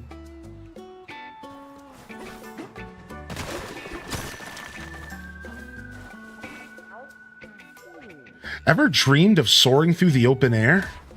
Liftoff ore can make those lofty dreams of flight come true. Grab hold of some and you'll launch straight up, just like a rocket. Please note that any chunks torn off from us bractones will function more like rocks than rockets.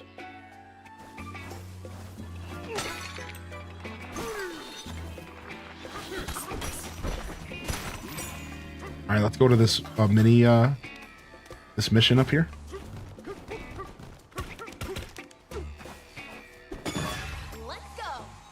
DIY Rainbow Road, yeah. Before you're done with this place, it'll be a gravel pit. Yo, what's up, Pokemon fan? Well, hello there.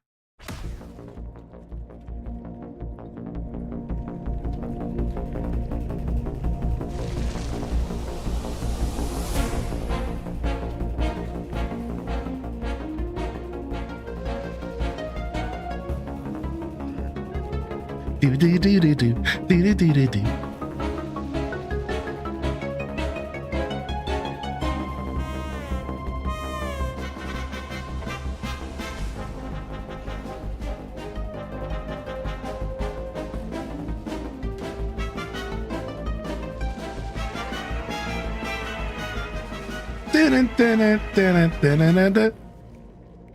Dude, nice. Minecart madness. Let's go.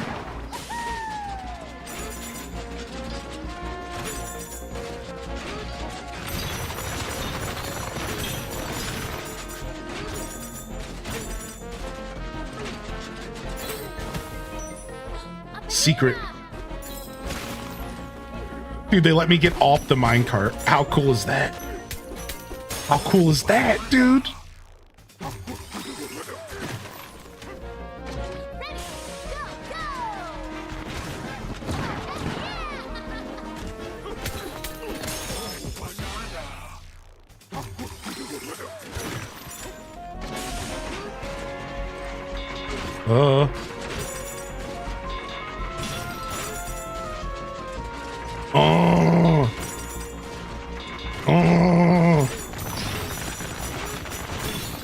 We're going through the dirt. Ow. Ow. Ow. I'm getting destroyed.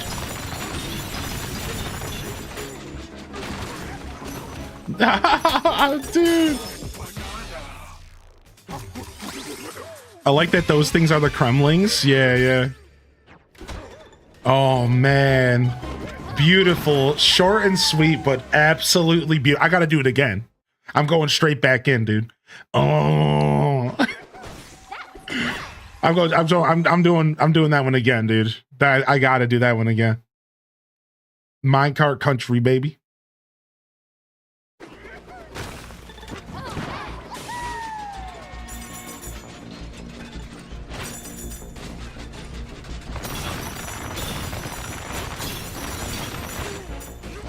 I love the going through the dirt sequence. That's funny. Oh, I didn't mean to fall down again. I wanted to take the high road here.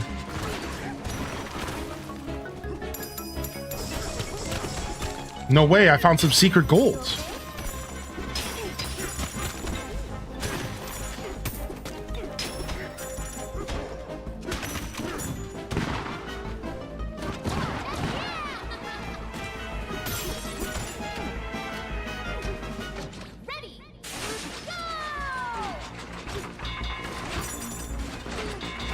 Oh, I jumped over the gold.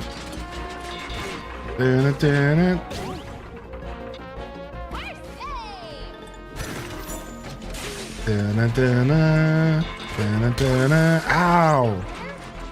You gotta jump over these guys. It's honestly kind of reminiscent of DKC. Like you have to hold your jump for longer than you realize. It's funny how they managed to do that.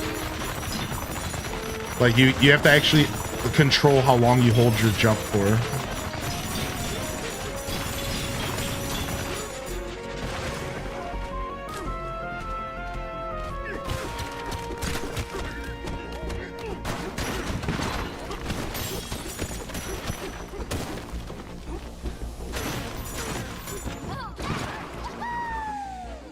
Go back in and jump down the first pit. You talking about the one with the gold? That's where I found the banana. We'll see though. Maybe you might be talking about one before that. Let me check.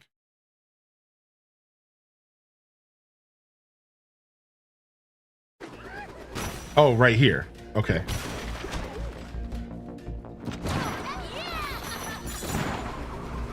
You son of a B word. You son of a B word. Was that a thing from the game? Like, was that a thing from DKC?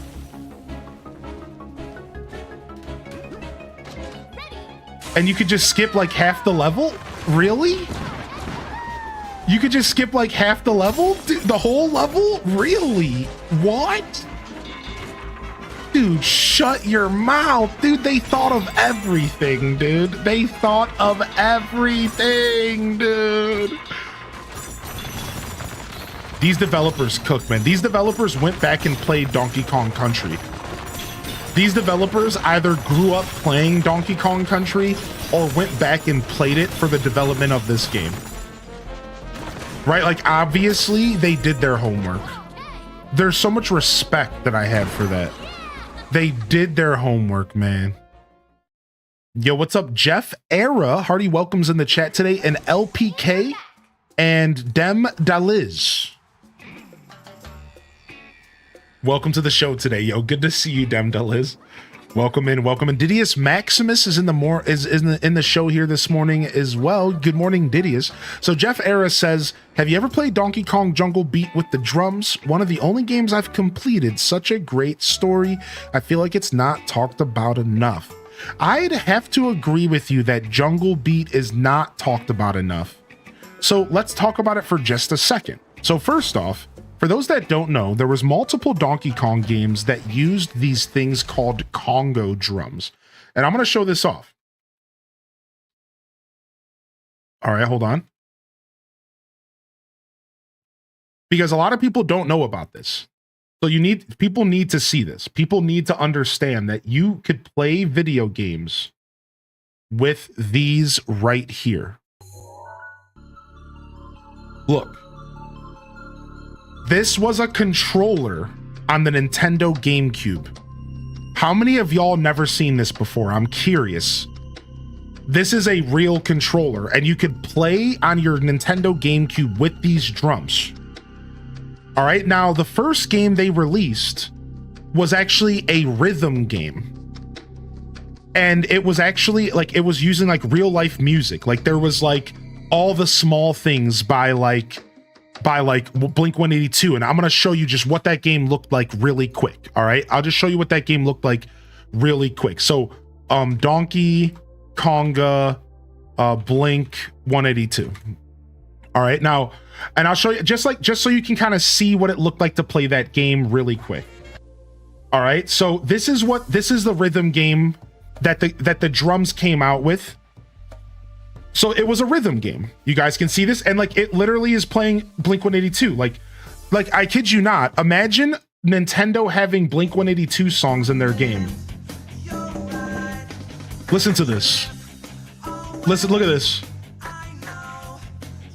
You literally are playing a rhythm game with Donkey Kong drums, with real life music. This era was insane for Nintendo. They were doing crazy stuff, all right? But this isn't what Jeff's actually talking about. Listen to this. Then they released an adventure game. They released an adventure game using these drums like a controller. Look at this guy in the screen. You had to play Donkey Kong using the drums. Look at this guy. Look at this. It's not a rhythm game. You're playing Donkey Kong and you're using the drums as a controller. It was a full blown out adventure game, side-scrolling adventure game with a story, a plot, levels, bosses, all using drums to play it. You had to clap, you had to tap, it was a whole experience. And Jeff Era is right. No one talks about this enough. No one talks about how innovative this was and how interesting it was to use a drum to play a video game. And you want to know why? It's because it was inconvenient. The truth is that it was because it was inconvenient. And the same way that the Wii was inconvenient. People wanted to just play games. People didn't want to sit there and wave their hands like a gorilla to play a video game.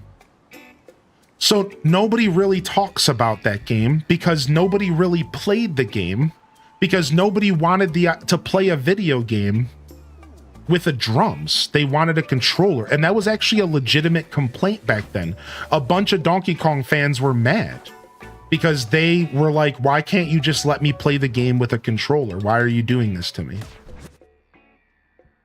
And, you know, they were in some ways justified in that thinking. Like, yeah, like I guess that is kind of annoying, but yeah. Yeah, pretty interesting stuff, right? It's pretty cool, right? Kind of hard game to play. And if you ever get the opportunity to play that game, you should. One day, maybe I'll play it on stream for all of you. I don't own the bongos, but maybe one day I'll play it on stream for all of you. And Let's go get it. and we can see how bad it is in all of its glory. You know what I mean? Like, we can really have a conversation for just how bad the game is, even though it's obviously going to be fun. But it's gonna be like, when I say bad, I say that jokingly. I say that like as a term of endearment. Like, it's gonna be bad, but like in like that 2000s 20-year-old game way, you know, like it'll be bad in that sense, but like, I'm sure it's gonna be fun though. So there you go. That was your little history lesson for today's stream. Donkey Kong Jungle Beat for the Nintendo GameCube. How about that? All right, let's do some quizzes here. What does the zebra elder wear on his head? I actually have no clue. Sunglasses? I guessed. Rolling right along, here comes your next question. What won't you find within Eggshell Hotel? A juice bar. Too bad about that, but perhaps they offer beverages through room service. Maybe even eggnog. Woohoo. What won't you find on this layer? Coconuts. I've already seen oranges and strawberries. So. Can we buy you the bongos? They're actually affordable. I mean, I do have a P.O. box. But I will say, please, you don't ever have to send me anything.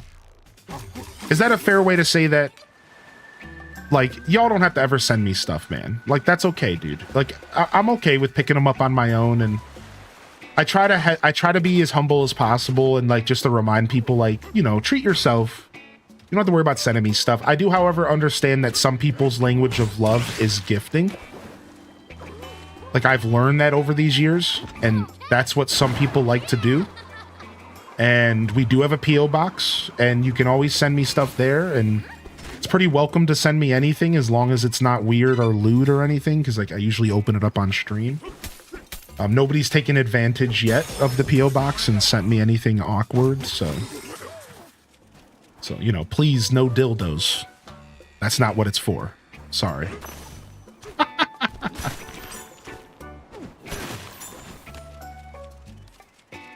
You're the GOAT. Thanks for the history of the Kong. Yeah, no problem.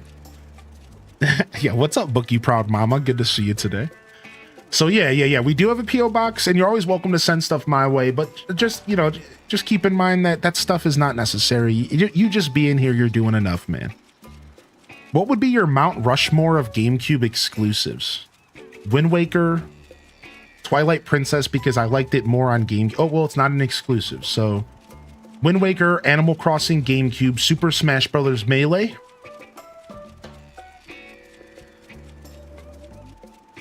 Probably Mario Sunshine. But honestly, I bet you there's a game I'm not talking about, like Gauntlet Legends, for example. But that wasn't an exclusive. Was Crash Bandicoot Warped an exclusive? I like that game. There was a Star Fox on the GameCube. I think it was Star Fox Assault. That was really sick. Beautiful Joe 1 and 2 were exclusives to GameCube, and those were phenomenal. So that fourth game would be up in the air for me. My instinct is Mario Sunshine, because those are the games I played the most on GameCube, what I just listed off. Wind Waker, Animal Crossing, Melee, and Sunshine. Those are the games I played the most in that era, alongside a bunch of side games, you know, all sorts of stuff. I was, because GameCube games were kind of cheap, you know, Luigi's Mansion. I bought that game for $15 on sale, maybe 2 or 3 years after it came out. Right? So I was able to experiment a lot Luigi's Mansion might be on that list as well. I think, honestly, maybe Mansion over Sunshine. Yeah, I'm going to go ahead and do that. I'm going to go ahead and say that. Oh, and then there's Thousand Year Door. Oh. Then there's Thousand Year Door. Oh, and then, dude, then there's Double Dash. Oh, like, that fourth slot for me is hard to choose. I'm not going to lie, man. That fourth slot is hard to choose, dude. That's tough. It's probably Luigi's Mansion. I'm gonna go ahead and decide. I'm gonna stop waffling. Wind Waker, Melee, Animal Crossing, Luigi's Mansion, in no specific order. That's my Mount Rushmore of GameCube games right there. I'm gonna throw Mansion on the list. It's too good, man. Especially the first Luigi's Mansion. It is literally iconic.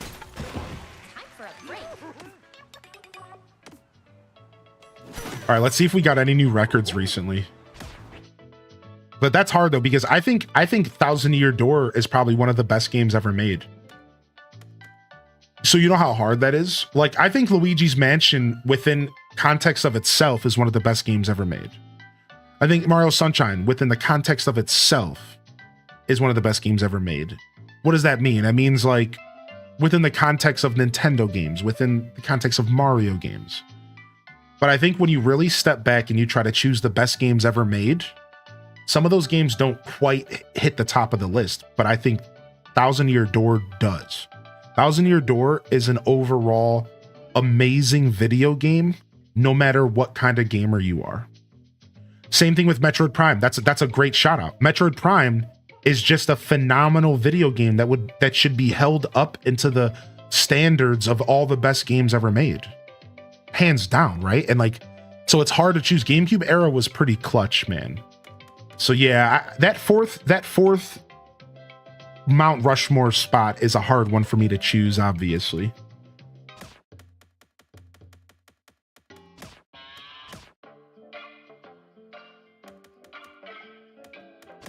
The Divide. Oh, that was the real ambient song, right? The Freezer Layer. The Junction.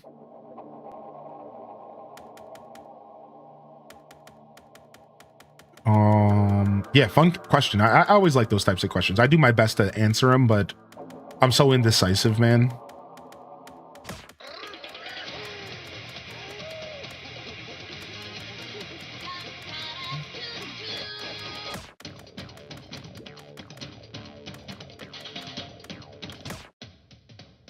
Yeah. Hold on, let me hear bonus stage first. They did a good job with the bonus stage. This is such a good remix, in my opinion. It's funny because this might be one of the best remixes on the whole album of the game. Even though it's like a small song that you don't hear too often.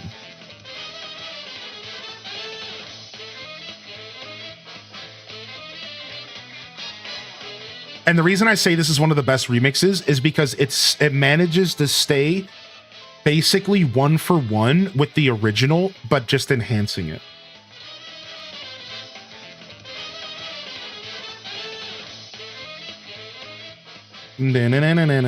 All right, here we go. Speaking of AC, you may have spoken on this a lot already. Thoughts on maybe a new AC game for the Switch 2? Oh yeah, it's happening. So I'll give you a quick rundown of my Switch 2 Animal Crossing thoughts. So stick with me. Also, how are you, Sophus? Yo, what? You can't just sneak in my chat and act like it's not a big deal that you're here? What? Oh, you said, just wanted to say again in case you missed it, but hello. I did miss you coming in. I'm so sorry. I've been distracted. I was watching videos with Jeff Era. Yeah, you came in during my presentation about Donkey Kong. Yeah. Yo, what's up, Sophus? How are you, man? Yo, it's so good to see you, dude. All right, so I'll give you my quick rundown, and then I got to go to the restroom. Give me just a second. So here it is. I think a new Animal Crossing game will be released in 2026 or 2027, and I've been saying this for like 3 years. I think It's more likely going to be 2027, but it could very well be as soon as 2026. And a lot of rumors are saying that is the case. We are going to be getting it next year. And to support that really quick, wouldn't it make sense if Nintendo got their 2 top selling games on their console within the first 2 years? Year 1, Mario Kart, the highest selling game on Switch 1. Year 2, Animal Crossing, the second highest selling game on Switch 1. Wouldn't that make an absolute ton of sense? You can bring up all of the different variables you want, but doesn't that comment just make a ton of sense to you? Yeah, it makes a ton of sense to me. Why would they not want to get their 2 highest selling games on the Switch 2 as soon as possible? Therefore, I firmly do feel that 2026 Animal Crossing is going to happen. But I would accept 2027 as well because, you know, game development is kind of long nowadays. Otherwise, to quickly comment on what I think about the game, I think Animal Crossing is going to be potentially 2 different timelines. It's either going to be very different from New Horizons, as all Animal Crossing games are usually pretty different from one another, and we're going to get an experience we're not expecting, and it might even be lacking some of the features of New Horizons. A big one I think is going to go away is terraforming. I don't think we're going to see that anymore. I think that's going away. So these are just some examples of where I think the game could go. I think the other direction the game is going to potentially go is it's going to lean further into New Horizons. What does that mean? Well, it's going to lean further into the already established systems as well as the engine that the game is using right now. Because the engine's good and they don't really need to throw it away for the sequel. They just don't need to do that. So I think the second timeline is a sequel energy. New Horizons 2, or the evolution of New Horizons. Maybe now we go to a city. Maybe now we're riding vehicles. Maybe now we're in space and we're terraforming everything. Maybe now we're playing Happy Home Paradise, but that's the whole game and we can do anything we want. We can be in a desert. We can be in a forest. So I think those are the 2 directions the game's going to go. It's either going to go in a completely unknown direction and we really have no clue what to expect, or it's going to go further into New Horizons and it's going to be honestly the first ever real sequel to an Animal Crossing game, really emphasizing the strengths of New Horizons while adding new content and maybe filling the holes that they missed with New Horizons. For example, mini games. For example, better multiplayer interactions, minigames, you know, or better dialogue, or more lively villagers, stuff that they maybe missed a little bit for New Horizons. They just take all of that and make it better. And that's what I think about New Horizons in 2026 here, 2025, going into 2026. And I'm going to take a quick tinkle. I'll be right back. And also, thank you, Alto Girl, for the gifted to Sophis.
All right, we're back, baby.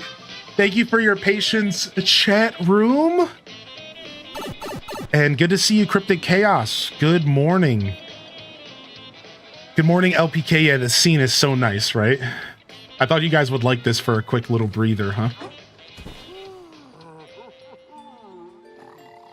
My biggest fear with the next AC is that they're going to try to do too much of everything to please every possible demographic and make a blah game overall. That is an 100% fair worry. I see you and I feel you on that. Hardcore decoration features and bringing back deeper villager interactions or new areas you can travel would be refreshing. I would enjoy them simplifying certain things. Me too. So to share my opinion now, in my opinion, I think the next Animal Crossing game should, if I had to choose or if I had to decide the way the next Animal Crossing game should go, and this is very biased and it's just a personal, it's what I want, right? It's just my personal wants. I want them to go all the way back to basics. And you all know that by now. If you watch my show, you knew what I was going to say. I want them to go back to basics. I want them to go back to basics. I want them to go back to the small town experience. I want them to go back to the small town, focus on villager interactions, less on decorating. Focus on the stuff that I think that matters more, in my humble opinion.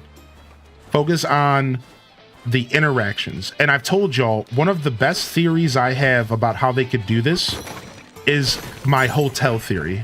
Y'all remember my hotel theory? And what's my hotel theory? Well, the hotel theory is it's a concept. It's not a theory, it's a concept. And what the concept is the idea of the game being focused on villagers in a way that you focus on like dialogue and like drama, right? And the game that I'm basing this off of is called, it's a Tamagotchi or Tamagotchi something. So it's this Tamagotchi game on the 3DS, I believe. And you're in like an apartment building. Tamagotchi life, thank you. And you have all these characters and you interact and they have drama within each other. The guy who lives in apartment 1A is like pissed that the girl in apartment 2B is too loud, and you have to solve these problems. That is the direction I would like Animal Crossing to go. Obviously, don't copy Tamagotchi Life, but this is the concept I want them to go with. I want them to go lean into the drama of the villagers, lean into the dialogue, lean into the interactions between the villagers, and make us feel like we're just there witnessing it. Take the control away from us. Ever since New Leaf, and I'll be honest, I'll call out all the New Leafers, and I think New Leaf is a great game. But even New Leaf gave you way too much power. Oh, now you're the mayor. Now you make decisions. Who the fuck asked for that? Nobody asked to be the head honcho of the town. No Animal Crosser woke up one day and said, I wish I was the mayor. We were happy that Tortimer was the mayor. I was fine being just a guy who lived there. Here to many more streams. Right? I don't want to You are make a staple decisions. in the Jeff_era household. Keep going, brother. Keep up the great work. Yo, thank you, Jeff, for the 2-month resubscription, bud. Good to see you. So that's my take. I don't want to be the island representative anymore. I don't want to be, I don't want this idea that everyone is bowing down to me. Oh, we were waiting for you to get back online, Hylian. Oh, dude, where you been, dude? We were waiting for you. We were waiting for you. Where have you been? We were waiting. I don't want that anymore. I want it to be, oh, dude, you've been gone for 2 weeks? Sucks to be you. I can't believe you missed out on all the fun things going on. Meanwhile, did you hear that Tangy and Rocco were kissing in the corner the other day? Ooh. I mean, I don't know if they were kissing. I actually just made that up.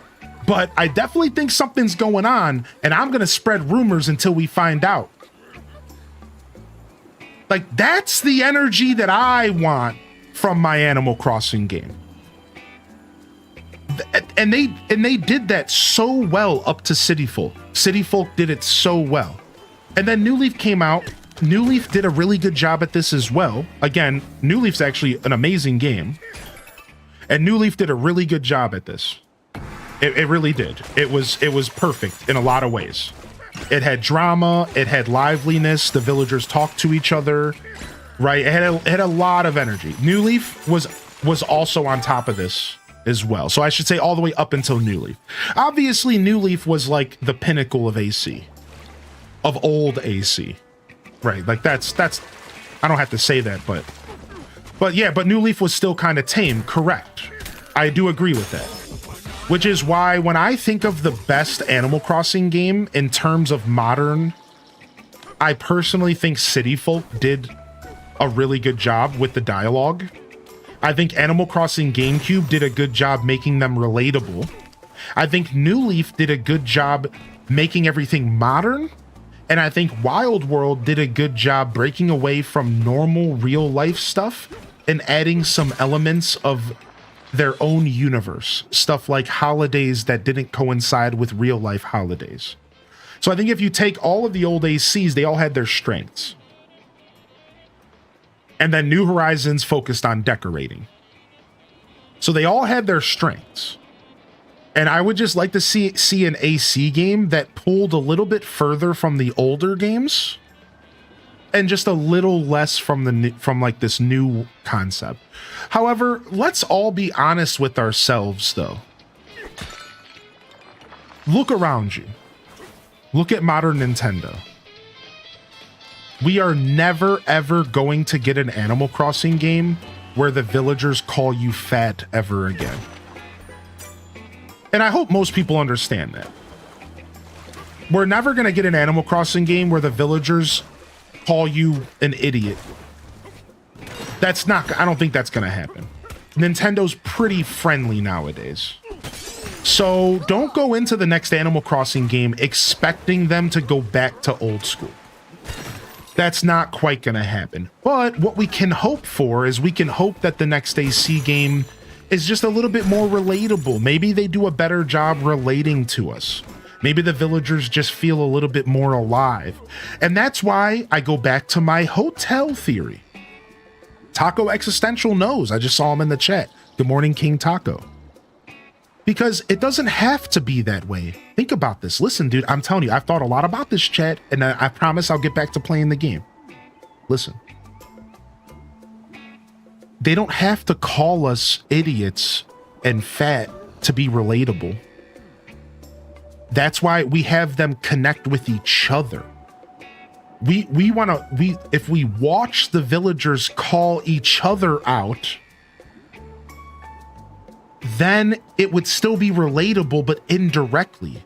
So instead of some little kid playing the game and getting scared by Rossetti, we would watch Tangy and Cat interacting with each other, and we would get the relatability from them. We would see Tangy call Cat a pompous jerk, and then we would laugh and say, that's so funny, I would say that too, ha ha ha ha. So I think they can still create life within the villagers without going back to that old school philosophy of, like, you know, we always like to say being mean. They can be mean to each other and not mean to us, and we can still get that relatable vibe. That's why I think the hotel concept actually works really well. Now, the hotel concept, for the record, doesn't have to actually be a hotel. And I think, obviously, like, you can do that style game, and it doesn't have to be a hotel. Like, it could be anything. It could be an island, it could be a village, it doesn't matter. The point is like, just bringing back the idea of the villagers being relatable and watching them interact with each other. That's the stuff I think we're missing, man. I think we're missing that vibe for sure. Yap Awakening? Yeah, thanks, man. You know I love yapping, dude. It's that podcast energy that I'm known for, baby. It's that podcast energy, you know? Good to see you today, Sam Squatch. Yeah, AC Fallout Shelter. Yes. See, you're thinking correctly. Yes. Take that concept and flesh it out and give us interesting interactions. Now, I don't need to see Tangy pregnant. I don't need to have inter-family breeding. You know, Fallout Shelter went a little hard. But yes, the same idea. Yes. Like, that's exactly what I'm talking about, right? Did you know I wake up and think about my muscles? I eat and think about my muscles. I work out for my muscles. I absolutely think about my abs. I even named my abs.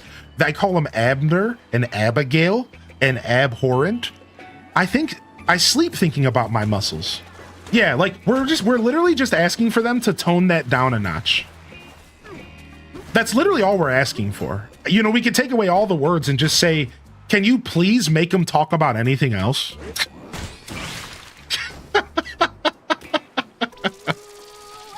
Yeah, like just a little, please. Let's go. Yo, what's up, MH Reels? Yo, again, can we just get a quick moment to give everyone an opportunity to jump in? We're starting to all wake up here. Taco King Taco, how are you today, man? I'm sure you're lurking. If you have a moment, jump in and let me know you're out there, man. Jump in, let me know you're out there, baby. Yo, it's good to see you, King Taco, man. I really do hope you're doing well. I appreciate you coming to visit my show. The honor is mine, man. The honor is mine. Yo, Butterfly Sugar Baby, good morning. Yeti King, welcome to the show. By the way, thank you again, Jeff, for your support. Thank you so much, Alto Girl, for the gift of the Sophist. If you don't know, man, we need more exploration to a bigger world. Taco, that's what I'm saying. That's what I'm saying. We want a bigger world. We want exploration. Dude, Animal Crossing plus exploration would be my game, dude. I might not play anything else. Yo, what's up, Abusive Teapot? Please, no abuse here, okay? We're chilling. Yo, Sophist, thank you very, very much for popping in, and I really do hope you've been well. I hope life's been treating you okay. Leafeon with coffee, by the way, good morning. Good morning, Leafeon. Good to see you. I just read your message about the biceps challenge. Yeah, I want drama. Yeah. Yo, good to see you, Leafeon. Figs and Roses, good morning. I'm just taking a moment to catch up. I know I was a little distracted. We were yapping. When I get into podcast mode, I do miss chat because I realize that's what people want. You made it. You know, like just to go a little bit, pull the curtain behind a little bit, you know, appear behind the curtain. I've realized in 6 years of streaming that sometimes it's better for me to just talk the thought out, then go read the chat instead of trying to talk with the chat back and forth. It kind of stretches everything out unnecessarily.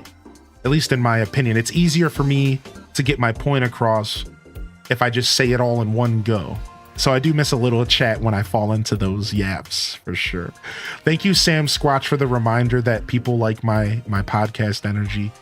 I really appreciate the consistent support, patronage, and affirmations. Thank you. Yo, we got Ashley. Animal Crossing in a spacesuit with big caves. Farming. You'd never see Hylian ever again. Why do y'all know me so well? Stop that. Animal Crossing in a spacesuit with big caves and farm. Stop. That's not fair, man. I feel like you just called me out, dude. Stop. That's not fair. Don't do that, dude. Yo, good morning, Exhaustion, and good to see you in the chat today, baby. And what's up, Rukia Star? How you been, Rukia? Another blast from the past. Yo, good to see you back in here, Rukia. I hope you're well. And what's up, Lindsay? Good morning, Musky Lindsay as well. The Zelda puzzles. Add a grid to that combo. Okay, calm down. What do you think about keeping villager hunting? Obviously, that wasn't really a thing, but it became popular. I think that villager hunting might get the axe. So first off, to answer your question, here, hold on, give me a second. I'm going to do this shrine. But to answer that, I think villager hunting is going to go away. However, I think villager hunting should stay. That's what I think. That's what I think. I think it should stay. I think it's really cool. I don't think it's gonna stay. I just have a feeling that Nintendo's gonna axe it. Some shaved ice would be nice. All you have to do is guide the ice to the square bowl. Ooh, and switcheroo goo will help you get the job done too. Okay, let's see here. Do do do do. Oh, this is in-game music, baby. Doing good. I lurk here and there, but I wanted to say hi. You're always welcome to come and lurk here. You're always welcome to come and lurk here. Thank you. Lurking is I wouldn't be able to do what I do here if it wasn't for the lurkers. So thank you. Yeah, always good to see you. I think there's a good amount of people that I might not see in the chat all the time, but in a lot of ways I know you're out there. And I appreciate that. Yeah, I lurk while gaming on the side. That's my favorite feeling ever, said this gaming. Knowing people are gaming alongside me. That's my favorite thing ever, man. What's up, man?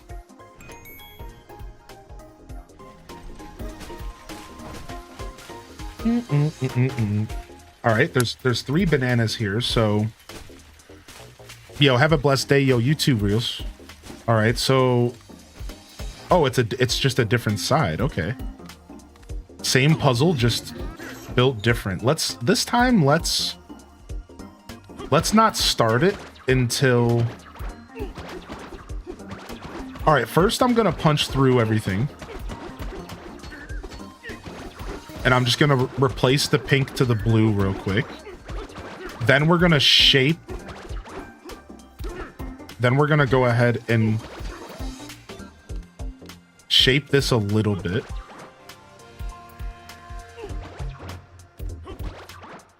Okay, almost perfect. And then we need to go down here and we need to shape this. This is fun. This is basically a Zelda shrine. I love this. This is cool. It's cool that I can like pause and just think about it for a second, even though you obviously don't have to, right? Like you obviously don't have to think too hard about this, but that's like fun. I like thinking hard. I obviously am an overthinky individual. I like using my brain. Stop punching so hard, Donkey Kong. Stop it. All right, this will probably work, even though it's not as perfect as I wanted it to be. Currently grinding CS2. Nice.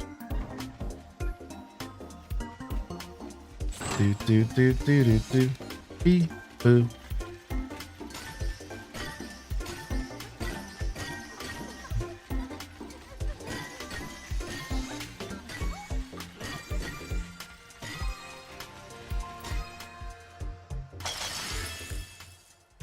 Villager interaction wise, the life sim to Pixelia looked promising, but unfortunately lots of bugs and stuff that isn't well thought through.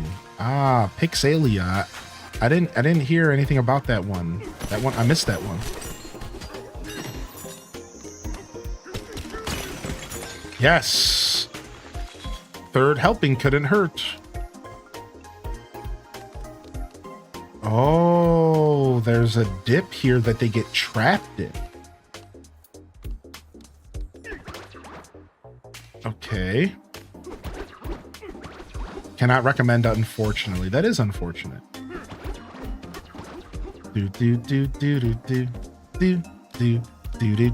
Oh, thank you, Butterfly Sugar Baby.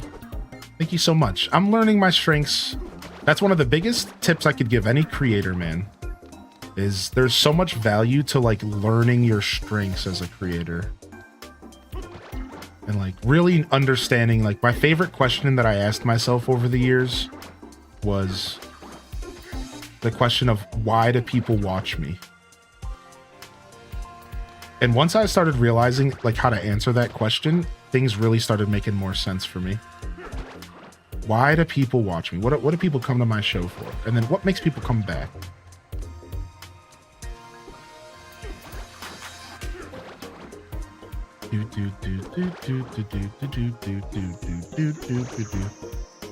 It's fundamental. You would think to yourself that that's like a fundamental thing. Like, oh yeah, of course. Doesn't everyone ask themselves that? Not really. That's the whole point. You could probably create content for your whole life and never sit down and ask yourself the why. Why are people watching me? What brings people here?